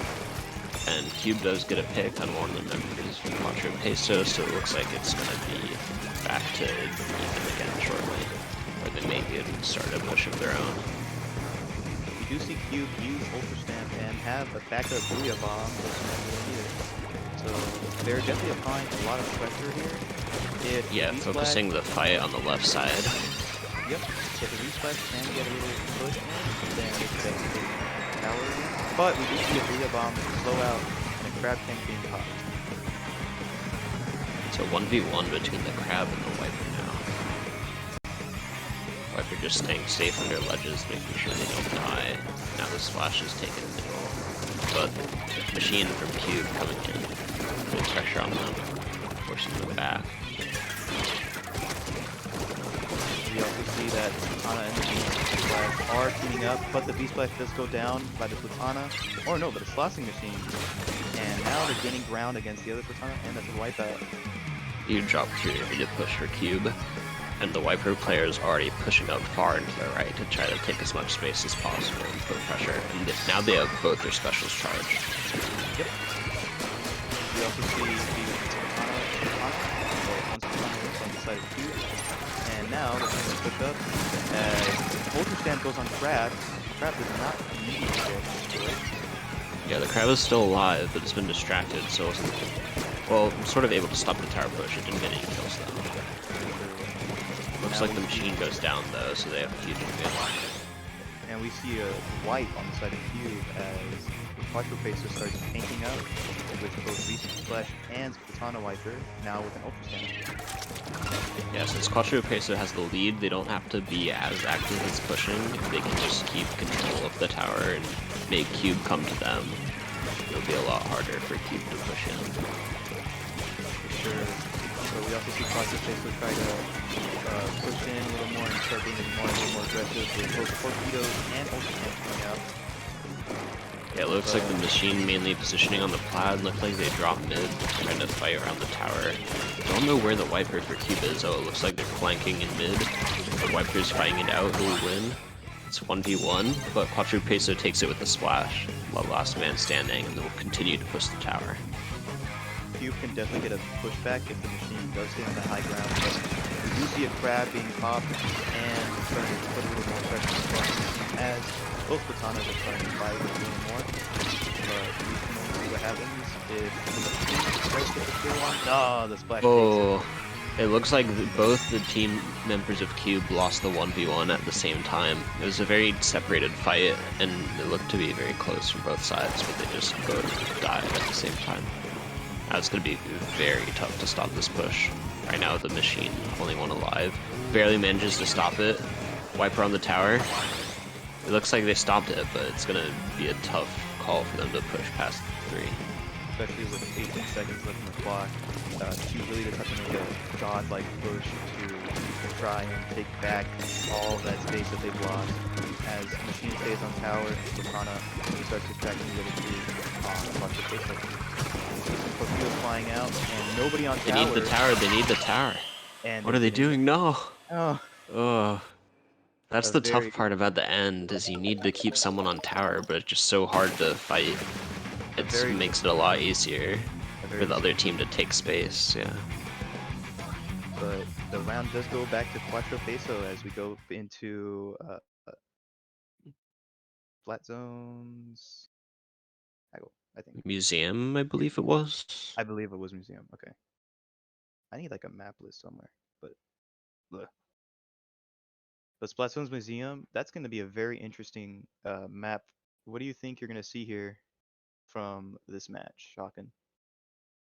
I'm assuming they're gonna keep the splash. It's a very good weapon for zones. Just great paint output, and especially on museum. It's like popping the crab in the center top mid spinner is able to control a lot of space and put a lot of pressure on the opponent. The machine can also be very good for pressuring the opponent's plat. There's only really one way to push into the opponent's base, by jumping off the spinner. So the machine can be used to kind of secure the opponent's plat or make it easier to push up there, because it can exert a lot of pressure without actually being on the plat itself. For sure. It does seem like if the machine does get the high ground here on museum, it's definitely a open and closed case. because, machine on high ground is never good, especially on a splat zones. But if I do have to say, I would not want to see Wiper here for multiple different reasons. Only one, because it's an Ultra Stamp, and Ultra Stamp isn't really that good of a painter or offensive tool, but we'll just see what happens. Yeah, it seems like a tough special to use for zones. I will say I think the Splatana Stamper is quite a common weapon on this map. Although I'm wondering how it'd work in 2v2s, because it does struggle a little bit with paint, but it's also another weapon that is very good for pressuring under ledges. Like if you push up on the far right side of the map, you can basically attack the opponents anywhere on their plat, like around the spinner on their side. Oh, Very and there we have a Splatana Stamper. Yep, they changed it out. It's the same thing from last game, but they just put in a Stamper. As you see, both of them start to charge against middle, as the Splatana Wiper does get there first, and now they get Giant Elbow. See what Ultra can do here. Yeah, the one thing I'm worried about for Cube is that they don't have a lot of paint output. Machine and Stamper, they certainly can output paint, but not nearly as much as a Splash Cannon. The Machine already has to jump out as their teammate goes down. Does save that Booyah Bomb though, which is really important.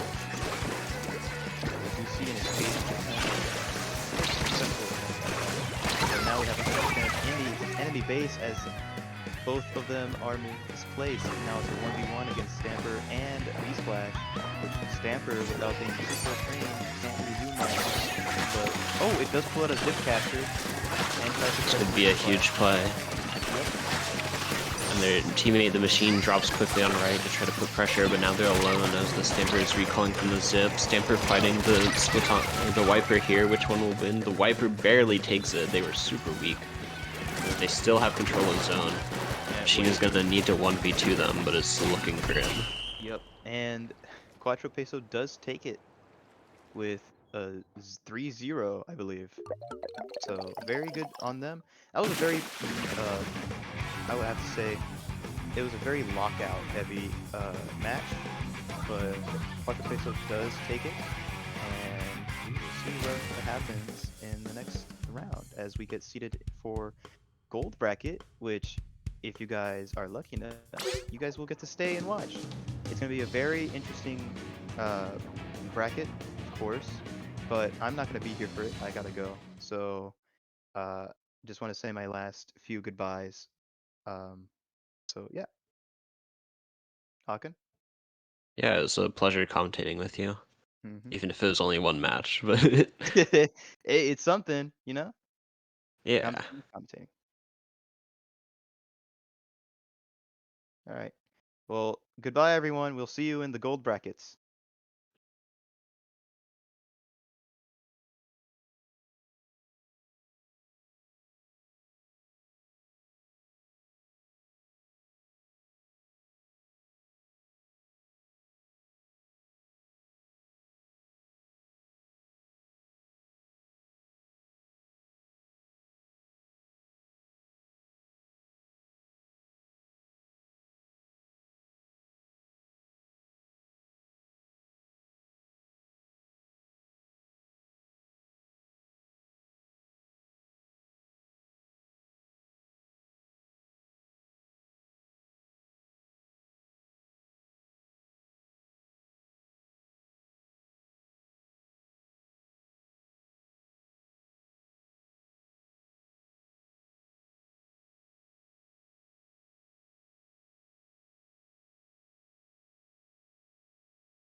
Hello everyone. Hello everyone. Welcome back actually to Duel Inc. by Double Trouble.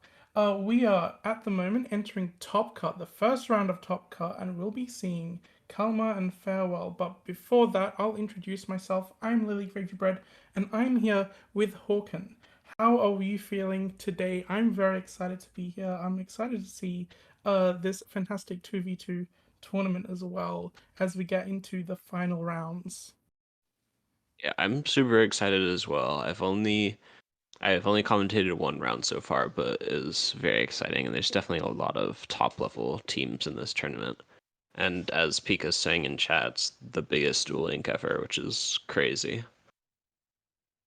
Definitely a Absolutely, lot to and look this forward is to. there is a lot to look forward to. What we'll be looking forward to in these next few rounds is, let me just actually have a look at our map list. In round one, we'll actually be seeing, first of all, tower control on Manta Maria. I'm very excited that Manta Maria has come back to Splatoon. Definitely an enjoyable map in Splatoon 2, and seeing it back in Splatoon 3, it's great. How it plays a little bit differently with the new subs and, well, with the new special weapons especially.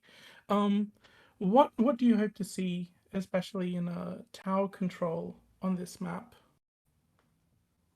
I think it'd be interesting to see a Splatling potentially. Something like Ballpoint or Heavy can take control of the top middle grades really well. The run speed is super useful in the range, and it's also a good tower rider. Absolutely. We see a very interesting weapon come out in Nozzle Nose, and we see two machines as well. The machines are going to be great at pressuring the bunkers or any ledges that each team might try and control at the moment. It looks like first we open up similar openings on the right side here, just trying to take a bit of space. But we do see this Nozzle Nose. It looks like they're going to have to stand up between two crabs. Unfortunately, the Nozzle Nose goes down to the other crab trying to pick up the high ground there, which allows them a little bit of an opening to start their first pick, making sure that they got those picks in order to do that. Well, 1v1 now, the machine needs Splash. It looks like the machine for Farewell will be jumping in as well. Still even in mid, and they're trading back and forth, but Farewell takes it with the machine left alive. Is going to be able to push. Probably going to be able to push the tower up a bit. It is a little bit of a risky push because we didn't have that backup, and that backup only just came with the jump right there and managing to get up on top of the other team's bunker, getting a really good position to support anyone trying to smash the tower with that crab. Looks like we have yet another crab stand up, but once again the one with the high ground manages to take the tower and get to that other crab as well.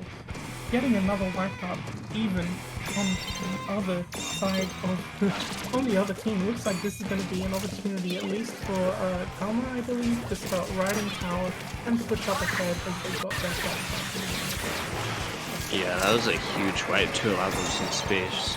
It's kind of unfortunate, but also expected to see the Splash is winning a lot of the crab duels between them. And L3 is not a very common weapon to see. It isn't a common weapon, but one thing going for it is it does have a good amount of range and a very accurate shots. If you're playing, we see another wipeout. It looks like these wipeouts are going a little bit back and forth. It's kind of a bit of a tug of war at the moment. In fact, one wipeout is answered by another wipeout, not too quickly afterwards, but at exactly the right time to stop Kalma also while pushing too far. They haven't managed to catch yet, but this could be their chance if they manage to hold off around the street in order to get that checkpoint. It looks like they may be able to secure a bigger lead. In V1, it looks like Farewell going to be able to break that checkpoint and keep the push going, potentially. It's going to be a fight between the shooters. Stand up there. One goes down the side of Farewell, and they're going to have to really play for getting this cleared in order to push it up any further, because as soon as they start pushing their street, I noticed that Electron will start to go down as well. Will start to get held back just a little bit, preventing them from really pushing the tower further. Looks like this Booyah Bomb is also coming out to try and stop them from moving anything even further. And we see the Slush v Slush, Slush versus Slush right there, coming out to take control of the mid, supported by the crowd to allow Kalmar to hopefully get that checkpoint. They're gonna have to face a crowd now. Yep, Crab answered by Crab. It is the best special in the game, despite the nerf. But the nerfs make it a bit more manageable. It's not so dominant anymore, but still very good at taking space, and looks like Farewell is able to clear out mid and maybe get a push of their own going. Absolutely, they do clear out mid, and they will have to, I think, work their way through. It is a fairly slow work through. We're seeing these pushes only get kind of like chip down a couple of points each time, because the defenses, we saw a Crab just go down as well. That could have been a great defense to take that stabilize just a little bit longer, but it still looks like they're managing, especially with the Slosher in that position, right on top of it, right behind the bunker. They're gonna have to deal with the Slosher. Slosher's staying alive. Slushing machine, Yeah. actually. Staying alive. The machine for Kalmar are able to stall that push, and even though their teammate's jump got killed by the Booyah, they're still able to stay alive and take down both of Farewell and stop their push. It is a very even game so far. It is, and I love to see these even games. In order for them to get leads, we're gonna have to play some very good Booyah placements, and clear out Crab gets exactly the pick on the what they tower. want. This is a very scary position. They're gonna machine retreating back to the mid, giving the jump in. So 1v1. L3 in the splash. This is gonna decide whether the game keeps going or not. And Kalmar goes down. With the wipeout, I have a feeling this is going to be Farewell's game, and they win the first game of the set. Especially towards the end, it really looked like, really did look like Kalmar was kind of getting cornered there, towards the side, towards one of the wings of the map, and making sure each players get cornered like one at a time to take them out and get that last wipe at the end. I think really solidified that win for Farewell.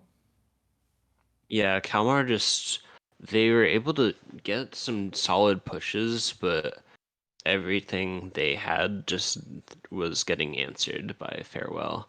They had either a Crab or a Booyah or the machine stalling them out, stopping every push they tried to get past 50. Absolutely, and there were some really strong pushes from both teams actually. Even if they didn't manage to quite get too far in, they barely even got to like that checkpoint, as we saw. And really strong defenses, I think, prevented the tower from being able to move too far ahead and being able to snowball. There was some really fantastic positioning from the Crab, especially those aggressive Crabs on the high ground can really dominate even another Crab, as we saw a couple of times that game.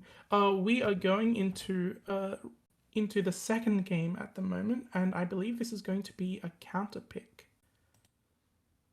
Yeah, I'm interested to see what Kalmar is going to counterpick, and I wonder if Pelu and Prophet are just going to stick with the combo of Splash and Machine. It seems like the standard, like the gold standard combo. They are the two most meta weapons in the game, after all. They're both weapons that can do well on their own, but also fight together really well. The burst bomb supporting the machine's chip damage. But I wonder if with a different map and a different mode, will they switch off the machine or the splash, or will they stick it? And Kalmar have to find an answer to that. Absolutely, and I hope I hope we do see an interesting choice next that will force them to really that will actually force them to really consider, is this the strongest weapon we can use here? Is this the strongest weapons in these situations? It looks like we're still waiting, I think, for the counter pick, But yeah, I really do enjoy seeing how not just how like Crab and Machine can play off each other, but also how they can counter some of the other other specials that we might be seeing from side. Crab obviously being one of the most one of the strongest specials in the game, even with the nerfs. Having a machine is great for like throwing your damage over the top of the crab and trying to get at least a pick on the player riding it. We looks like we will be seeing the next map come shortly, which I believe is Tower Control and Macro. Now, this is also a great one for Machine. Machine being able to apply lots of pressure over the ledges, over the stacks, especially where a defending team might be trying to stop a push coming from. This is going to be very interesting to see how these play out. I do expect the machines to stay. Oh, for sure. It's, yeah, like you said, very, very good on this map and very, very good on tower control as well.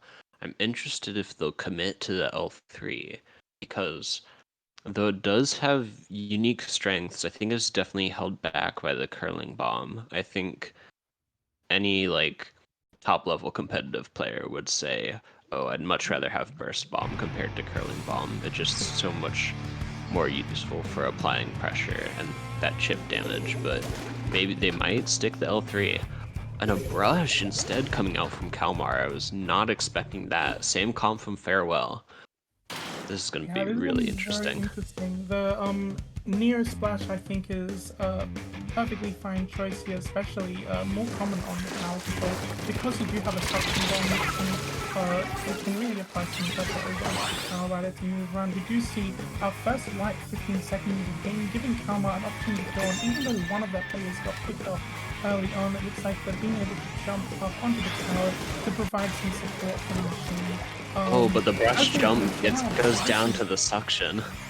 Oh, and they get wiped immediately. That flank from the brush was huge at the start, allowing them to get that wipe, but they get countered immediately by Farewell, so it's going to be back to even. They really did. It looks like we are going to try and find an opportunity for either of the teams to try and get on the tower. At the moment, this brush is really trying to find a good length, a good place to really get onto that stack and get any players off it that might be able to defend. It looks like they do go down and they start pushing as well. Farewell going over to checkpoint 1. Question is, can they hold it? They do have rear bombs, which can definitely flush people out from defending right there. And it looks like they managed to get another pick as they push further ahead. Yeah, that was a huge wipe with Booyah Bomb onto the opposing machine and then taking out the brush. Brush coming back in though in mid and getting 2 to get the wipe back.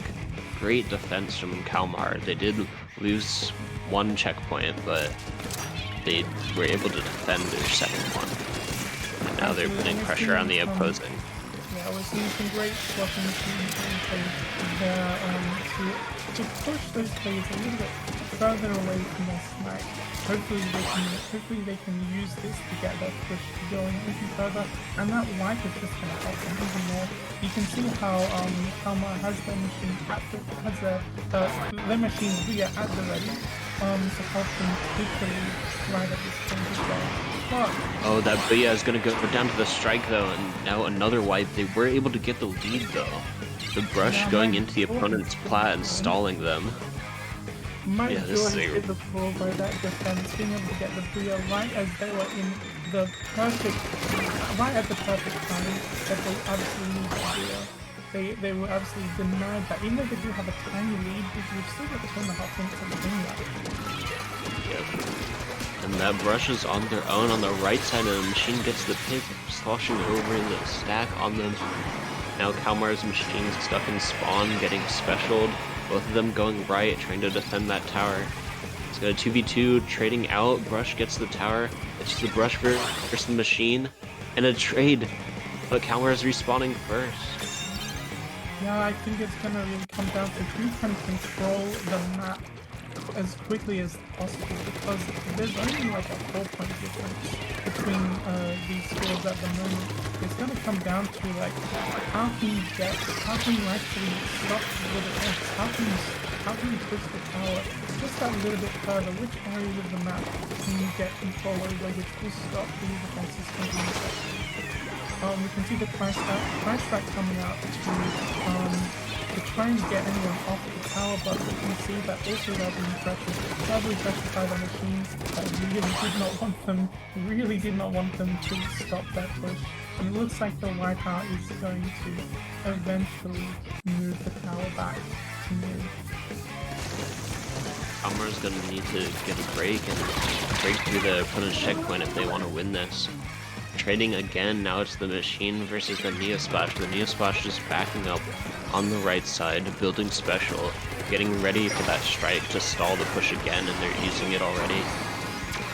It is going to be so hard for Kalmar to push in. It does. It looks like we're seeing very similar strategies, just he's coming at the tower in very similar ways, multiple times to just get those players off, to get that defense going. But it does look like with less than 30 seconds of the game left, they're gonna have to make their way through either a long overtime to be able to take a lead or at least. Well, and the brush goes down again. Get down from mid. And Palo takes them both out. It is going to be, they have to rush to get that tower, but it's going to be so difficult. Farewell has the special advantage. They have control of mid. Is going to be so tough. Just the machine left alive from Kalmar. They're not going to be able to make it to the tower in time, and that's 2-0. What a fantastic win as well. So that's 2-0. Farewell. We'll be saying farewell to Kalmar as they take that first set for themselves.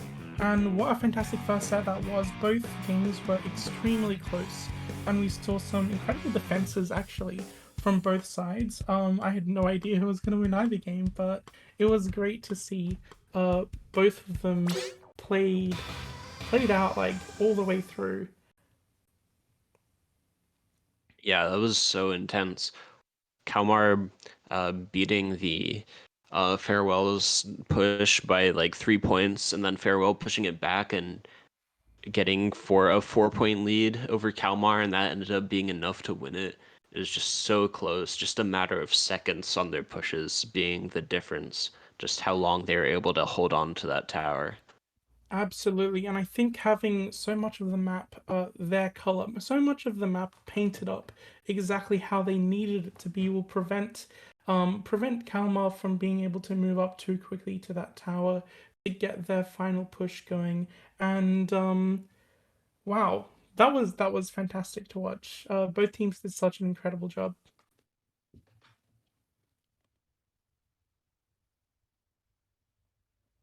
Yeah, so Farewell will be in the top 4 now. It looks like they're going to be facing off against No Specify, a French team of Victor and Draco.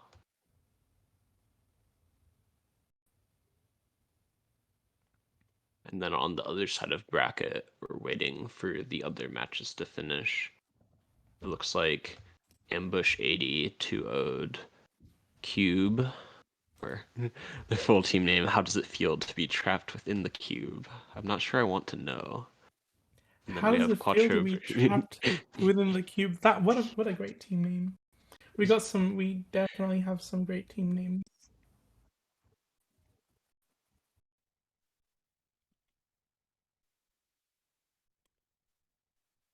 Okay. All right, so it looks like as we wait for the next matches to ready up, we'll be taking a short break and we'll see you very soon.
Hello, everyone, and welcome back to Top Cut of Duel Link. We'll be seeing round 2 right now between Ambush 80 and Quattro Peso, and I'm here, Lily Gravy Bread, joined by Hawken. How are you today? Doing great. This is going to be the second round of our top 8 gold bracket. Whoever wins this going to winners finals. I'm very excited. Going to be a best of 3, so be quick and intense matches likely. Starting off with Zones Sturgeon Shipyard. Zones and Sturgeon Shipyard. Now, this is an interesting map, I think. Also, great to see another map that we are familiar with from previous games as well, coming back in Splatoon 3. What do you think of Zones on Sturgeon Shipyard? Honestly, I'm not really sure what to think of it with a 2v2. I think there's an obvious powerful position of like the snipe, and we might see a lot of crabs or potentially even a backline be up there, but it is also a big target, so definitely is something a machine is going to attack very quickly. Absolutely. And we are going into the game right now. Let's have a look at these weapon comps. It looks like we see a T-Tech and a machine. And on the other side, we have a Stamper and a Crab. Crab and T-Tech, well, the Splash and the T-Tech actually. Great painting weapons and also good supports for the Stamper and machine respectively. So these are some great comps. You see one go down already, the Stamper's gone down, which will give an opportunity, as long as they're not getting pressured too hard, an opportunity for the other team actually to be able to take the first zone cap as our Splash is getting into a defensive position. But they go But the down to machine is able to take them out, and it's another wipe. It is another Yeah. wipe. This is going to help them solidify a good front line, which can keep their zone well protected. The tough thing about this map is it's very hard to get back in. The opponents can take your high ground and use it against you, as you can see the machine is on the snipe now being forced back into the zone, but they still have control of it. And a trade for that T-Tech, that's brutal. It's going to be the Stammer versus the machine now. If the Splash was able to stay alive, it would have been much easier to cap this zone, but now they're getting a jump in from the machine. Absolutely. Looks like they managed to get another cap, which will help their push going into the 20s, even into the 10s. This could be it as they get another wipe. The timer ticking down. It looks like barely a minute as they enter the game. They may have this in the bag, which they do, and that is game. And that was a fantastic play as well, being able to make sure, knowing like when to pressure their opponent off from the zone, and knowing exactly like what high ground, as you said, what high ground can be used against them. It looks like that first game, what an ending. It was pretty quick, as Splat Zones can be, but it looks like we saw as Ambush 80 manages to take that first game. Let's see how Quattro Peso will do on the next one, which will be a counter pick. Yeah, hopefully they'll be able to do a lot better on the counter pick. They'll can definitely pick a map that's more suitable to their weapons. But that was just like a masterclass of being able to hold the zone. I don't think the machine for Ambush 80 even died once. They were just able to stay alive, back up when they needed to, but keep control of mid, let their teammate jump in, take the aggressive fights, support them, and they're just able to completely shut down Quattro Peso in that first match. Absolutely. It looks like we might be going over to Splat Zones once again, but this time in Brinewater Springs. Very different shaped map to Sturgeon Shipyard. Yeah, this map is definitely one that favors backlines, but in a 2v2, I'm not sure if anyone will pull one out. I think more likely we may just see a lot of focus on the crab being used both as a backline and as a way to push in. Because that huge ramp, there's only really one way to attack it, unless you have a machine or throwing bombs over the ledge, but there's only one way to get up on your opponent's ramp. So having something with a lot of range there, able to put out a lot of pressure and paint, is definitely important for Zone's Brine Water. Absolutely, and another thing about brine water is that if you have people going up to that first part of the ramp, sort of like especially in like in Rainy Maker where there's a checkpoint, getting up around there, you do have an opportunity to get behind them and take them out before they're able to push up the ramp. Looks like we do see actually only machine on one side now, and only still the machine on one side actually. We haven't seen that before. It looks like the T-Tech goes down first. This time, Quattro Peso getting the first pick, and they cap the zone immediately. Now it's the Stamper versus the Machine. Machine using the Booyah. I wonder if the Stamper is going to go for the kill on that. Oh, they're jumping back in. It looks like what happens there is they are setting up themselves to cap the zone. It looks like actually the zone flipped over in favor of Quattro Peso as they start pushing up and trying to hold Ambush 80 from being able to effectively spawn back in, really. Yeah, it is going to be tough for them to push back in here. It is. It looks like the machine may have to find a way in if they can back out. Looks like getting a pick was exactly what they needed in order to try and get back into the zone. But it looks like they have been wiped out once again by Quattro Peso, who have a clear opening up the ramp once again, allowing themselves to defend, to like really protect their zone and stop Ambush 80 from being able to ambush them. Yeah, they're gonna have to go down the drop and take a flank, and they're able to paint the zone with the strikes and cap it from under their noses without even taking out one of them. But they go down again. They were able to stall it out, but if they're not able to win a fight, it's not gonna matter how many times they're able to stall the zone if they're not able to keep it. Absolutely, and they really do need to be winning these fights in order to stop Quattro Peso from being able to pretty much pressure their entire ramp to protect the zone. But as I was saying before, being able to drop down actually looks like they're starting to win a fight and taking the zone slowly, moving ahead, pushing ahead, seeing if they can get a Booyah Bomb in to stop actually Ambush 80 from being able to push themselves further in off their ramp. They were able to isolate the splash there and take them out. Now just the Stamper left. And they go down as well. Their Quattro Peso is a bit staggered. They're gonna need to take a little bit of time to get together and get a special off, and they're able to pull out a Crab and take out the T-Tech. Okay, it's looking like they're going to be able to take zone back here. And they do immediately. Machine for Ambush 80 backing off, trying to keep that Booyah Bomb while their teammate comes back in. Yep, and unfortunately it looks like Ambush 80 haven't like painted up their ramp, so that's going to be free space for Quattro Peso to be able to push up. However, it does look like they've lost control there. Quattro Peso managed to get control, only to lose it once again. This zone is getting heavily contested 3 minutes into the game, but I think with the amount of specials that Quattro Peso have lined up for them, as soon as they get this cap, they're going to start going for it.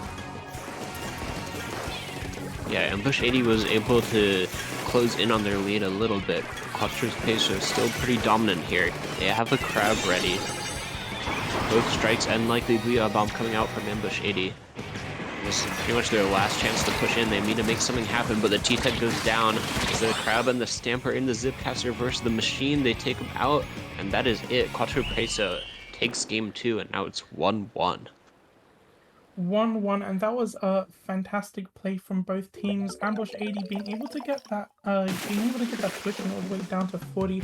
I was kind of worried that they won't be able to get something in there, but I think being able to cap the zone, I think even momentarily just dropping down was a good thing to get them going. But once they started actually getting picks and getting Ambush 80 staggered just that little bit, they were able to get that push going for a little bit longer. However, Quattro Peso winning that game means we'll be going to a round 3. Now, this will be another counter pick. Yeah, I'm interested to see what they're going to pick, because now both teams have won on splat zones. I'm actually not entirely familiar with the counterpick rules, so they may not be allowed to go back to zones since they've already won on it. But I could be wrong about that, so we'll just see what they pick. But I'm definitely interested to see. Yeah, I'm interested too. We have seen like two pretty different maps in terms of how they play. However, both maps being having really good spots for those for not just like necessarily backline, but specifically for Crab in terms of what we've been seeing throughout this tournament in particular. It looks like we are going to tower control on Manta Maria, however, which you've seen before. So we may be seeing that machine come out again. First two matches, despite the loss, they didn't change weapons at all, so I wonder if we're going to be seeing the same comps. I think all of the weapons are very strong. Definitely having strikes is nice for tower control, but we'll see if they keep everything the same for this final game. Absolutely. And we are going into the final game now. Let's have a look at these weapon comps that we have here. It looks like it's Machine and T-Tech once again, and this time they're bringing out the Wiper, which is an interesting choice. Wiper instead of the Stamper. It's going to be able to move around a bit quicker, take fights faster. Torpedo definitely a very useful sub, especially in 2v2s, being able to locate the enemy. And already Wiper is pushing up into the opponent. It does look like that Wiper's already getting some pressure and forcing the T-Tech back a little bit, and hopefully the T-Tech can get an opening in. But they are getting attacked left, right, and center. Not just from those first ones and torpedoes, but now from a Crab. They're going to have to find another opening to defend ambush, I believe, ambush 80's first push to the checkpoint. Yeah, now they're in their bunker. Trading out, it's just the Machine versus the Wiper here. Fighting around tower. Wiper has that hammer, but not sure if they're gonna pull it out. Maybe go for a throw.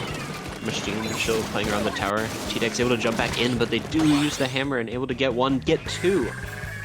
Huge special. Now they're gonna be able to make a huge push off of that. Hopefully they will, but if we see a successful use of the high ground, being able to build up their specials, they may be able to defend this really strongly as well. Looks like we see the flashbacks come out, and they do lose the tower, which is great to see the top professor. As Ambush 80 weren't able to make that second checkpoint just yet. Looks like they get another great push there, and Ambush 80 is gonna have to recover a little bit, but however, top professor is still not necessarily in the best spot regarding the amount of connection they have at the moment, and they have been wiped out, in fact. Oh, actually, Ambush 80 have been wiped out.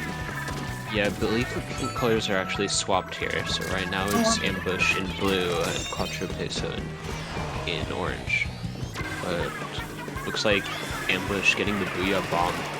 It's just the splash right now, trying to stall this push. They almost have Crab ready, waiting for their teammate to come back. The strikes being used offensively. Wiper living though. They get the T-Tech down. It's just the Machine stuck back on left. And they have to jump out. Yeah, they do. That was a good jump just to make sure that they're safe enough to help them build up another Booyah Bomb to hopefully be able to keep their push a little bit more safe than just the 61 to 56 that we see at the moment. However, now that we see Quattro Peso get on the tower, we're going to try and move them up a little bit. It looks like unfortunately the Machine goes down. This gives Quattro Peso a fantastic opportunity to push up, perhaps even take lead. They have both their specials ready. Wiper using the Booyah Tech to kill that Machine right after they drop out of their special and then take the other one out. They're gonna see if they can break past the first checkpoint here. It's gonna be a huge lead if they're able to do some. Fight going on versus the Machine on the top left to take him out. It's a 1v1 now, grabbing on the tower.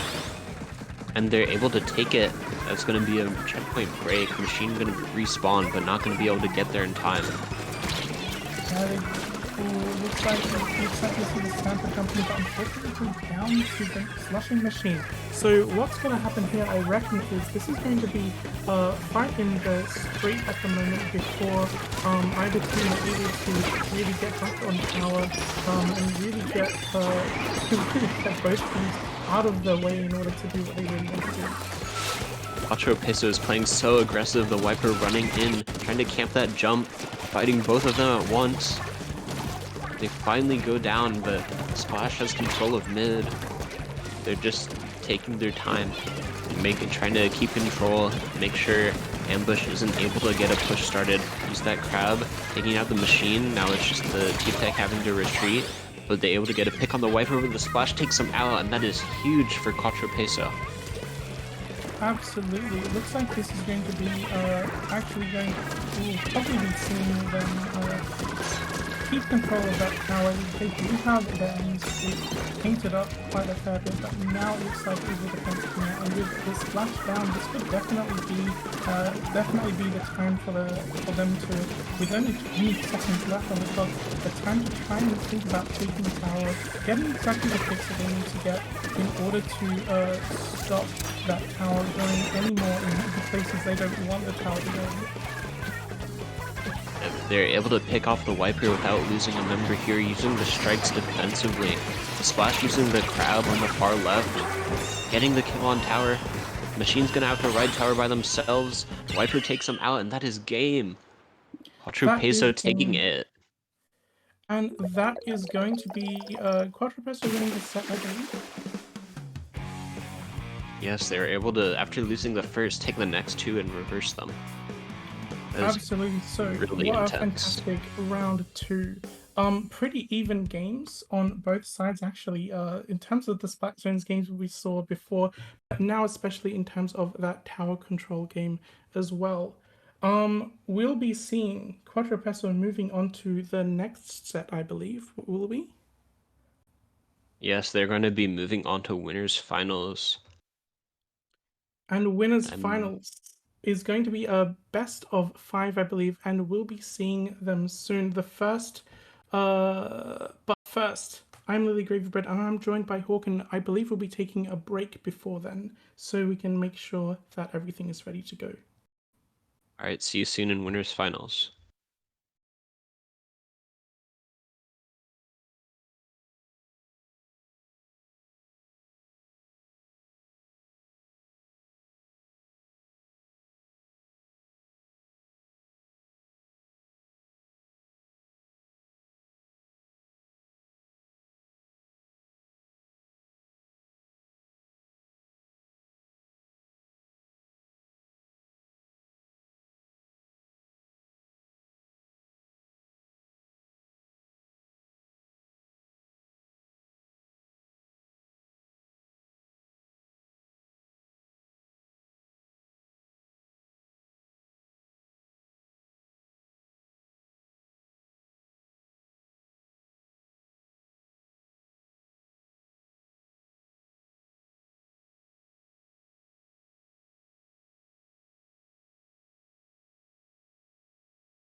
Hello everyone, welcome back to Dueling by Double Trouble. I'm Lily Gravy Bread and I'm joined by Hawken. We are getting into the finals now and I'm very, very excited to be seeing Farewell and Quattro Peso play each other. It's 6 a.m. Yay! But yeah, we've seen both these teams on stream before here. Both two very strong teams. Obviously, they're the top two teams of the tournament facing off in winners finals. It's going to be a best of 5. So this is going to be very interesting to see. On Farewell's side, we've seen a lot of V-Splash and Machine combo, and I believe a Neo Splash at one point. And then from Quattro Peso, we've seen a lot of V-Splash and then either Wiper or Stamper. Yeah, I'm loving seeing the Wiper and the Stamper come out. It's going to be very interesting to see what choices, if they stick with those choices or if they change at the moment. It looks like actually we have a Wiper. This has served them pretty well in the previous tower control game, so it looks like they might decide, okay, yeah, that worked for us, we're going to stick with that now. Looks like, however, taking up a lot of space actually allows the Wiper to get that first hit. Yeah, Pelud going down early. The Splash on their team was farming for Crab a lot and wasn't really in a position to support them, but now they're able to take out a member of Quattro Peso with that Crab. The remaining member is going to have to be backing up on the left side. Takes out the machine though, and now it's a 1v1 in mid again. And they are just trading places, but Ripping's able to come in with a Wiper and finish them off, and Quattro Peso is going to take the first push of the match. Yep, and they managed to take that first checkpoint as well as another one go down. The machine has gone down at this point. Looks like they're going to have to try and contest this Bats area, which is where they're defending from. They're trying to defend this tower from not too far. And having a Crab on there, I think is really going to hold them out for long enough to allow this push to come into effect. And that a very aggressive Crab allowing them to push up all the way to 20, and the Splash goes down. It's just the machine trying to stall this push.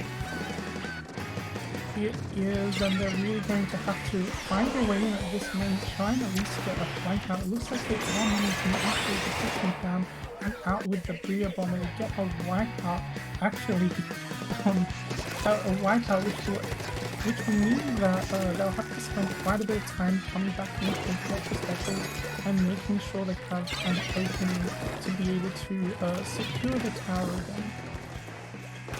Yeah, it looks like Farewell is able to get control of mid now. Both of Quattro Peso are in the pot, but they have Crab ready, and they're going to try to use this to push back in. But another Crab coming out. Oh, on the right side, it's a Crab versus Crab, and the Farewell is able to get a wipe with just the Splash remaining. Now riding the tower, slowly pushing in. Hopefully the machine will respawn soon to jump back in, as both of Quattro Peso are going to be pushing, trying to get them off this tower as soon as possible. Yeah, and it looks like they're always keeping an eye on that stack where the Crab keeps popping up on. This is not what they want to have happen to them, but it looks like as that Crab has gone down, they managed to get a pick on the Splash player. See if they can also get a pick on the machine as well, but they go down to the machine, who's going to be taking up a little bit more room in order just to make sure that there's an opening for the rest of the team. So the machine even traded with the Wiper there, so just everyone going down, basically a reset. But Farewell is still keeping control of mid here, which is good for them as they're going to need it to get a push started.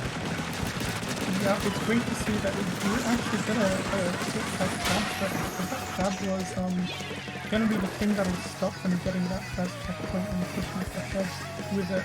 It looks like they just need to make sure that's a safe avenue for them to be able to go down in order to be able to make that cover. It looks like they're trying to hold them back just by getting some damage, getting some ink thrown over into that flat, and it looks like with that 3 of them, they may be able to go on tower, but it looks like they're getting really contested by that Wiper there. That Wiper, really against that Wiper, especially how they managed to get that first pick on this team, that's going to be a scale for the Yeah, that Wiper is just so fast, able to rush in and get the pick on the Splash and damage the machine before going down to them.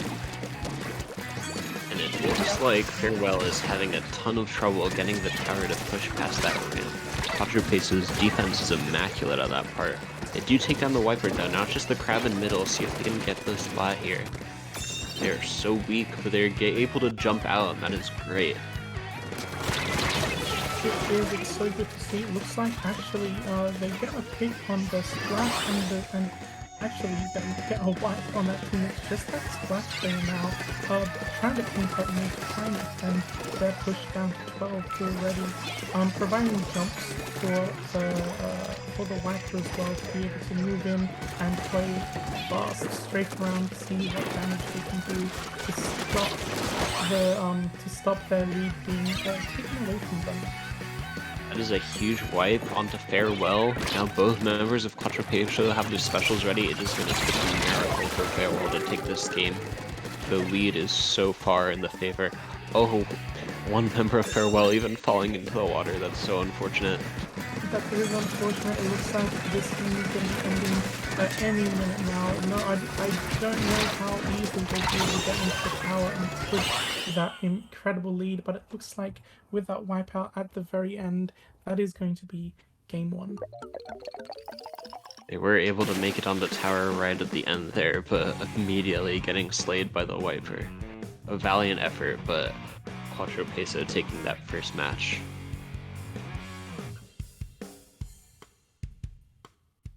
What an incredible first match. So this is going to be Farewell's not their farewell just yet. They have a counterpick, so they're going to be thinking about what map mode is strong for us, and playing to that. They do have the machine at their disposal, a very good machine player as well.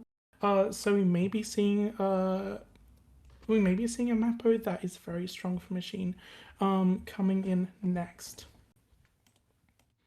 Yeah, it seems like both teams have a dedicated shooter player, mainly Splash, is what is being run expectedly. So it's pretty much just what is a better teammate for the Splash, the machine or the Splatana? And right now the Wiper was able to just do so much in that first game, playing so aggressive and quickly, getting so many picks.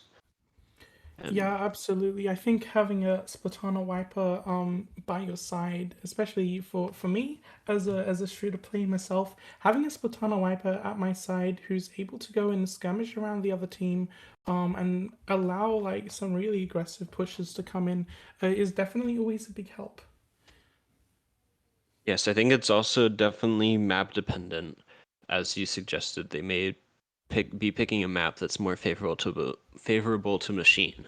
Both Wiper and machine definitely have strengths and weaknesses, so if you can play against those, it's definitely possible for Farewell to bring this back. It's only the first game after all. It is the first of 5 potential games that we could be seeing between these two pairs, these two teams, Farewell and Quattropacia. As we wait for the next map mode to be picked by Farewell, I have a question for you actually, Hawken. What is your favorite map mode in Splatoon 3? My favorite out of all map modes. That's a tough choice, but it'd probably have to be something on Mako Mart. Maybe. Makoma is very fun. Yeah, I think Mako Mart is just one of the best all-around maps in the game.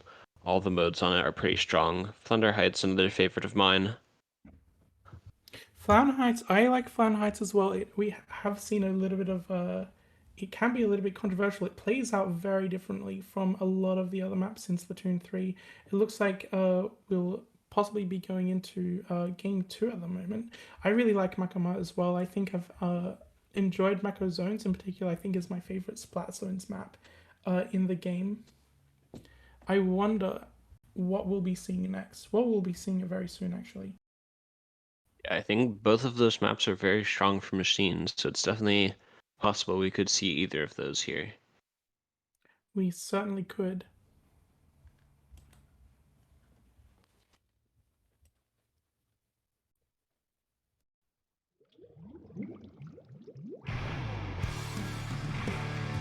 And we're going. Actually, Splat Zone's Flounder Heights, as you said, Flounder Heights, I think, plays out quite a little bit different. You really have to get up onto the zone to be able to claim that as your own. And we do see the Machine. Actually, Machine and Wiper, this is an interesting combination of weapons. Vying for the Machine instead of the V-Splash is going to be super interesting, but Machine is very powerful in this map with so many walls, able to pressure over the ledges and catch you climbing up the walls. Machine going down already on the side of Farewell. Now a 2v1. Yeah, it looks like how Neo's Splash is able to stay around on his own for as long as possible, but them going down will give that chat over immediately as we start pushing up over to the ramp and just picking up the out to see where the opponents might be trying to come out from. I think being able to have a good lookout on this map especially is pretty good because the further you push up in this map, the less strong your defenses really are, and the more this opponent's being given with a good random would be able to get a flank in and being able to take the zones for themselves. It looks like that wipeout will mean we see the zone being flipped over. Allude taking on both at once with that Machine and able to take out both members of Quattro Peso, getting the flip on that zone. Huge pushback in. Now they have specials ready to go. And now it's Quattro Peso's turn to try to find a way back in. Yeah, and Quattro Peso, if they're not able to find their way back in, we may see the lead flip over to the other, especially with the Booyah coming in. However, it looks like they may have taken lead actually at this point. It's a huge lead, probably the Booyah, but it's going to get shredded by that Neo Splash. Just the Wiper left. Both members of Farewell holding strong in the zone. The Wiper has to retreat back onto that ramp. Yep, and that retreat is going to be a little bit of a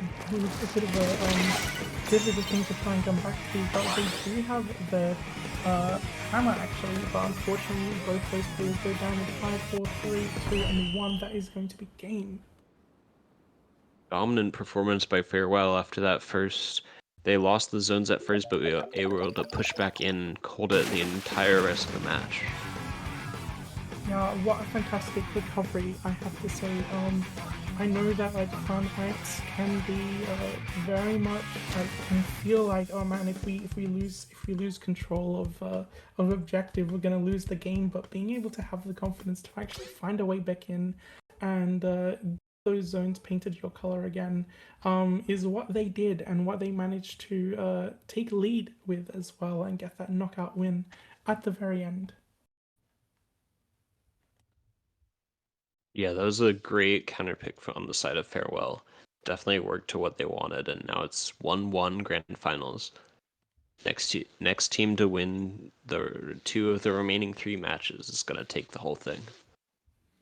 Absolutely, having a 1-1 early on is not necessarily going to be particularly good. It's fairly even so far, so they don't have like a 2-0 just yet that can bring them into a more comfortable lead. So they're really gonna have to be thinking about like the psychology of this game at this point. What can we make sure is good for our team? What do we reckon that the other team might be struggling just a little bit with their weapon pools as well? I'm excited to see this next game actually, and who might win it, because we might be seeing some fairly even games from both of these teams. Both of them extremely strong, knowing exactly like what they want and how to play these maps as well. Yeah, I won't be surprised if we see a return to Splash on the side of Quattro Peso, because that Machine and Wiper comp was interesting, but I think it lacked a little bit in kill power and paint, and Splash is able to do those things a bit faster. So I think they'll probably pick a map that they're more comfortable with using Crab on. Absolutely, I think having especially in a mode like Splat Zones, having a weapon that at least can paint really well and really quickly, just to make sure that you've got the zone capped for your team before you're able to like move up and prevent the other team from being able to defend too much. is really important. We are going into the game, however, and it'd be interesting to see if they stick with the same kinds of weapon props, or if we'll be seeing something different. E-Tech coming out from Farewell, we haven't seen that before. And then Splash and Stamper on the side of Quattro Peso. Okay, so it's Now, double it looks shooter like- versus shooter and Stamper. It looks like having double shooter, especially shooters that have such a good team out marketing. The Crab and the T-Tech the Crab's obviously can really say lots of effort, but the Splash already shows a very good team output. And while the T-Tech doesn't have, I don't believe, as consistent of team output as the Splash does, what it does have is the Cross Strikes, which not only can flip the tornado very, very quickly, but also, especially on a map like this, can hold another team up from being able to move from the best game. That was a huge pick Farewell got on Quattro Peso's Crab user. Quattro Peso already building back both their specials though, gonna use Crab to push back in, try to cap his zone. Forced to move by the strike though, and Zipcaster going in. Fighting the zone, neither team has capped it yet. Now it's a 1v1 between the T-Tech and the Stamper. Stamper recalling from the Zip on either side of the zone. Waiting for their teammates to respawn, still fighting out around mid, no one getting control of zone yet. Jump in the middle of the zone, gonna camp by the Stamper, and another trade. Now it's the Splash versus the T-Tech in mid. No one can get control of the zone. No one can, but it looks like they managed to, even just for a moment, but they do hold on. They don't have any points to get through. I think helping this Crab right now hopefully help them secure this zone just so they can get their points down. And all the other teams actually spawning in is exactly what they're going to be trying to do. And even now they have been answered by another Crab which takes them down and gets a wipeout actually as they're able to stop that push and move beyond the 61. Yeah, Quattro Peso getting that zone cap was huge, and they were able to put a penalty on the Farewell and chip away at their lead at least. But they're gonna still need more. Still 3 minutes to go in this match. They're just trying to push back in and build special kills. They have a Zip ready while the opponent has a strike ready. And popping the Crab as well. Both Crabs coming out. Zip trying to go behind the Crab to get the kill. T-Tech focusing on the Zip. Looks like both Crabs have run out. Splash goes down on the side of Farewell. Stamper goes down. And the Splash on the side of Quattro Peso is able to finish it, be the last man standing, and get the zone. They're probably going to be able to get the lead here. They may very well just be able to get that lead. I'm hoping as soon as these numbers start going down, we're gonna have to spend a lot of time and effort trying to keep like a double shooter team with both really strong special weapons in this particular mode out of their spawn. It looks like, however, the lead isn't very far with the scores only 45 to 42. And also all of these penalty points and get through as well. But that wipe may just be the thing that helps them be able to push up ahead and get that lead back in that order. Yeah, Farewell is poised to take the lead back after barely losing it, and they're close to building both specials again. They get another Crab setup. Both Crabs being popped at the same time. Stamper going down, Crab going down on the side of Farewell. Now it's the Crab. Okay, so Splash versus the T-Tech. Stamper jumping in. Jump ins both close to zone. One jump in getting camped, and Quattro Peso is able to get the wipe. They still have a lot of penalty to burn through though. And a lot of other points as well, but at the rate this game is going, they may have a very good chance of getting through here. They're really gonna have to stagger the deaths in order to really do anything about holding this zone. It looks like with that wipe, this is that incredibly forward crowd position. This might help them. This might really help them get that lead which they're going for this moment. It looks like as the Stamper goes down, they do actually get lead, but this T-Tech being able to stop that lead going any further as they manage to cut the zone that we want to do. Yeah, that aggressive push and special usage was incredible, allowing them to get the lead and set up in the opponent's spawn. But that T-Tech flanking the Stamper and able to take him out was huge for Farewell, getting them control and keeping them in the game. They're on the on the low end of it though, and gonna need to get some more points on the board to take the lead here with only 15 seconds left. They're gonna be camping the Stamper Jump. They actually die in the Zip Cast, so now it's just the Splash and Crab. Crab running low though. They're actually close to running through the points. Just a few more seconds and they'll have the lead here. They just need to keep the paint on the zone. It's so close. Oh my god. Goodness, at the very last minute, they go into overtime. They get the and wipe manage to though. get a They wipe. get the wipe.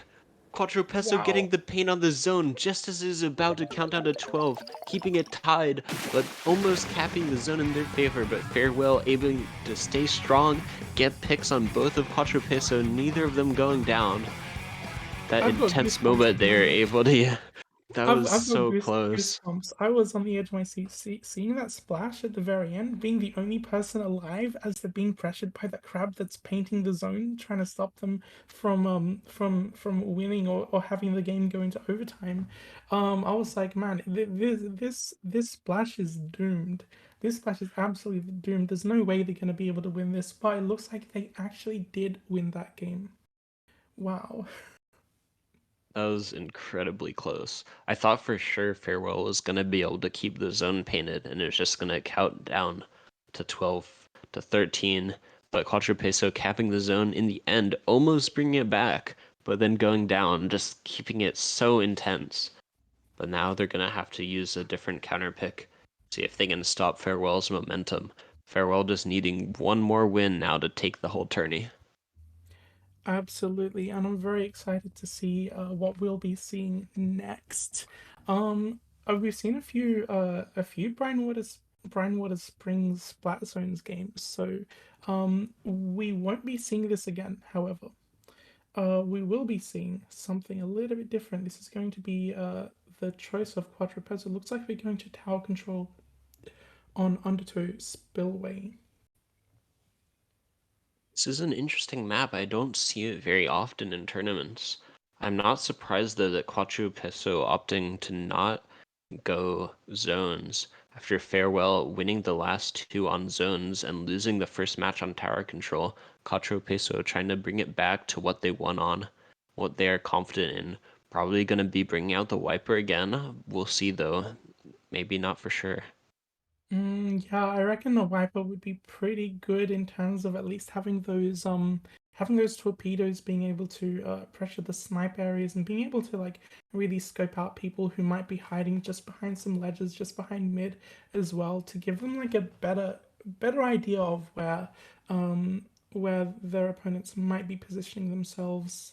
I do like tower control on Undertow Spillway. I think it's a lot of fun. I do feel like I tend to see Rainmaker here a little bit more commonly, but tower control is perfectly a fun map mode to play. Fun mode to play on Undertow Spillway as well. Yeah, Rainmaker would definitely be. That's the mode I see it in most often playing in tournaments. I feel like it's the mode this map is known for, but it's not going to be present in a 2v2. At least I assume not. That'd be very difficult to have one person be the Rainmaker and only have one teammate supporting. Absolutely. But We are going into the match now, so it'll be very interesting to see if they bring that Wiper out. That Wiper was really working for them extremely well. they are keeping the double shooter comp, sticking with what works. And the Wiper is coming back out paired with a V-Splash. Gonna be two Crabs versus Strike and Hammer. Or a Crab on each side and then a Strike and a Hammer. Yeah, absolutely. I'm very excited I'm very happy actually to see them play the Viper again, because that's what they really need. That's very well for them in that Inkbot Tower Control game. However, it looks like both the Viper and the Splash go down early on as they take first checkpoint. Yeah, Palu going in very aggressively, almost pushing up their ramp a little bit before backing off and eventually going down. Not able to use those strikes, they will have half a meter when they respawn though. Yeah, absolutely. Looks like there is a fight going on around that checkpoint. It looks like we see the power moving back to mid. They got a start range to help them through just control his tower and move to the other way. Looks like they knew that they were going to pass it from that sniper, and having those flashbacks come out just to hold them back like that. What a fantastic defense. Yeah, the Crab getting flanked, unable to focus on both sides. Crab is strong, but it's not able to 1v2 against good players. Now Farewell being the one to Crab on tower, but it gets absolutely shredded by the Wiper. Great defense from Quattro Peso, wiping And Farewell that's back. that is something that's fantastic about the Wiper. Now this is going to give them a fairly passive way through the first checkpoint at least. The question is, are they able to bring the tower over to the second checkpoint and get past these ice strikes that are going to be trying to hold them back? It looks like we see a defensive position being made here, and bombs thrown over to the tower, but it looks like they've been able to get to the checkpoint too. Just throwing those cameras out there, but unfortunately the Wiper does go down. And chases Yeah, them out as well. Getting Now the just the Wiper. splash, able to trade one out, but Farewell taking back control of the tower. Quattro Peso barely able to take the lead though. Neither team has broken through that second checkpoint. Both members of Farewell jumping into mid. T-Tech on the tower now. Quattro Peso gonna have to back up the splash, trying to keep their Crab. Yeah, it looks like I'm enjoying seeing how well Wiper can spread the map in this game. This is one sort of hit just like that. If I can see this tower being moved back and forth like it's in the tug of war, and you see these sort of crabs come out, they can really different, at least a bit of a just to stroke out the very least that this might be coming from inside that we know that is not a safe matchup for a crab player, especially in this game. Yeah, great shark from the Wiper there on right, able to take them out when they weren't expecting it before going down themselves. And now Farewell trying to make another push, trying to get the lead here. Wiper pressuring them, and the Crab popping out, forcing one member of Farewell all the way back, and the T-Tech is left alone, getting picked off. Now the other member of Farewell building their Crab before jumping out, getting ready to try to stop this next push from Quattro Peso. Absolutely, they want this. They want to hold on to their Crab because they don't want to have like any safe passageway for them to be able to take those checkpoints and move up further, having to even on the lead. Because once those leads start getting bigger and bigger, with less than a minute and a half left in the game, it's more and more difficult to get an edge on the other team or to get a lead over the other team. That hammer pop. The T-Tech was able to kill the hammer, but they were so spooked that they jumped off the edge. Honestly, I can't blame them, just trying to avoid that instant death from the hammer smash. I mean, I would have done that too. I never expected the challenge to be actually just like that. But it looks like less than a minute left in the game. So 4:55 to 53. It can go either way, really. It just depends on how much of that safe possible you can make. But how much of the game points our team control. It looks like we see the checkpoints come up to it, so that is only kind of that power, but it looks like that stuff goes down. And the Wiper gets picked as well. This is an opportunity for Farewell to end the tournament. They're just pushing through this checkpoint. They almost have the lead here. And they take it. They do take it, but is that splash going to be able to push them up? Looks like we do see the Strike. The Strike stalling the tower, able to get them a few more points, but now both members are away from the tower. Not going to be pushing any further past 44. This is Quattro Peso's last opportunity to stay in the tourney. And the Wiper goes down. It's just the splash on tower. Can they take it? They take it. They get the kill on the T-Tech. It's just the splash on the tower and the jump in. Now the Wiper versus the splash, but the splash gets on top of the tower. And that is it. Farewell takes the tourney.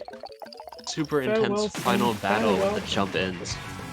Wow. What an intense match, but all of those matches have been really intense. Amazing plays from both teams, and I gotta say, like, seeing how one team is able to get lead, followed by a fantastic recovery on the other team as well.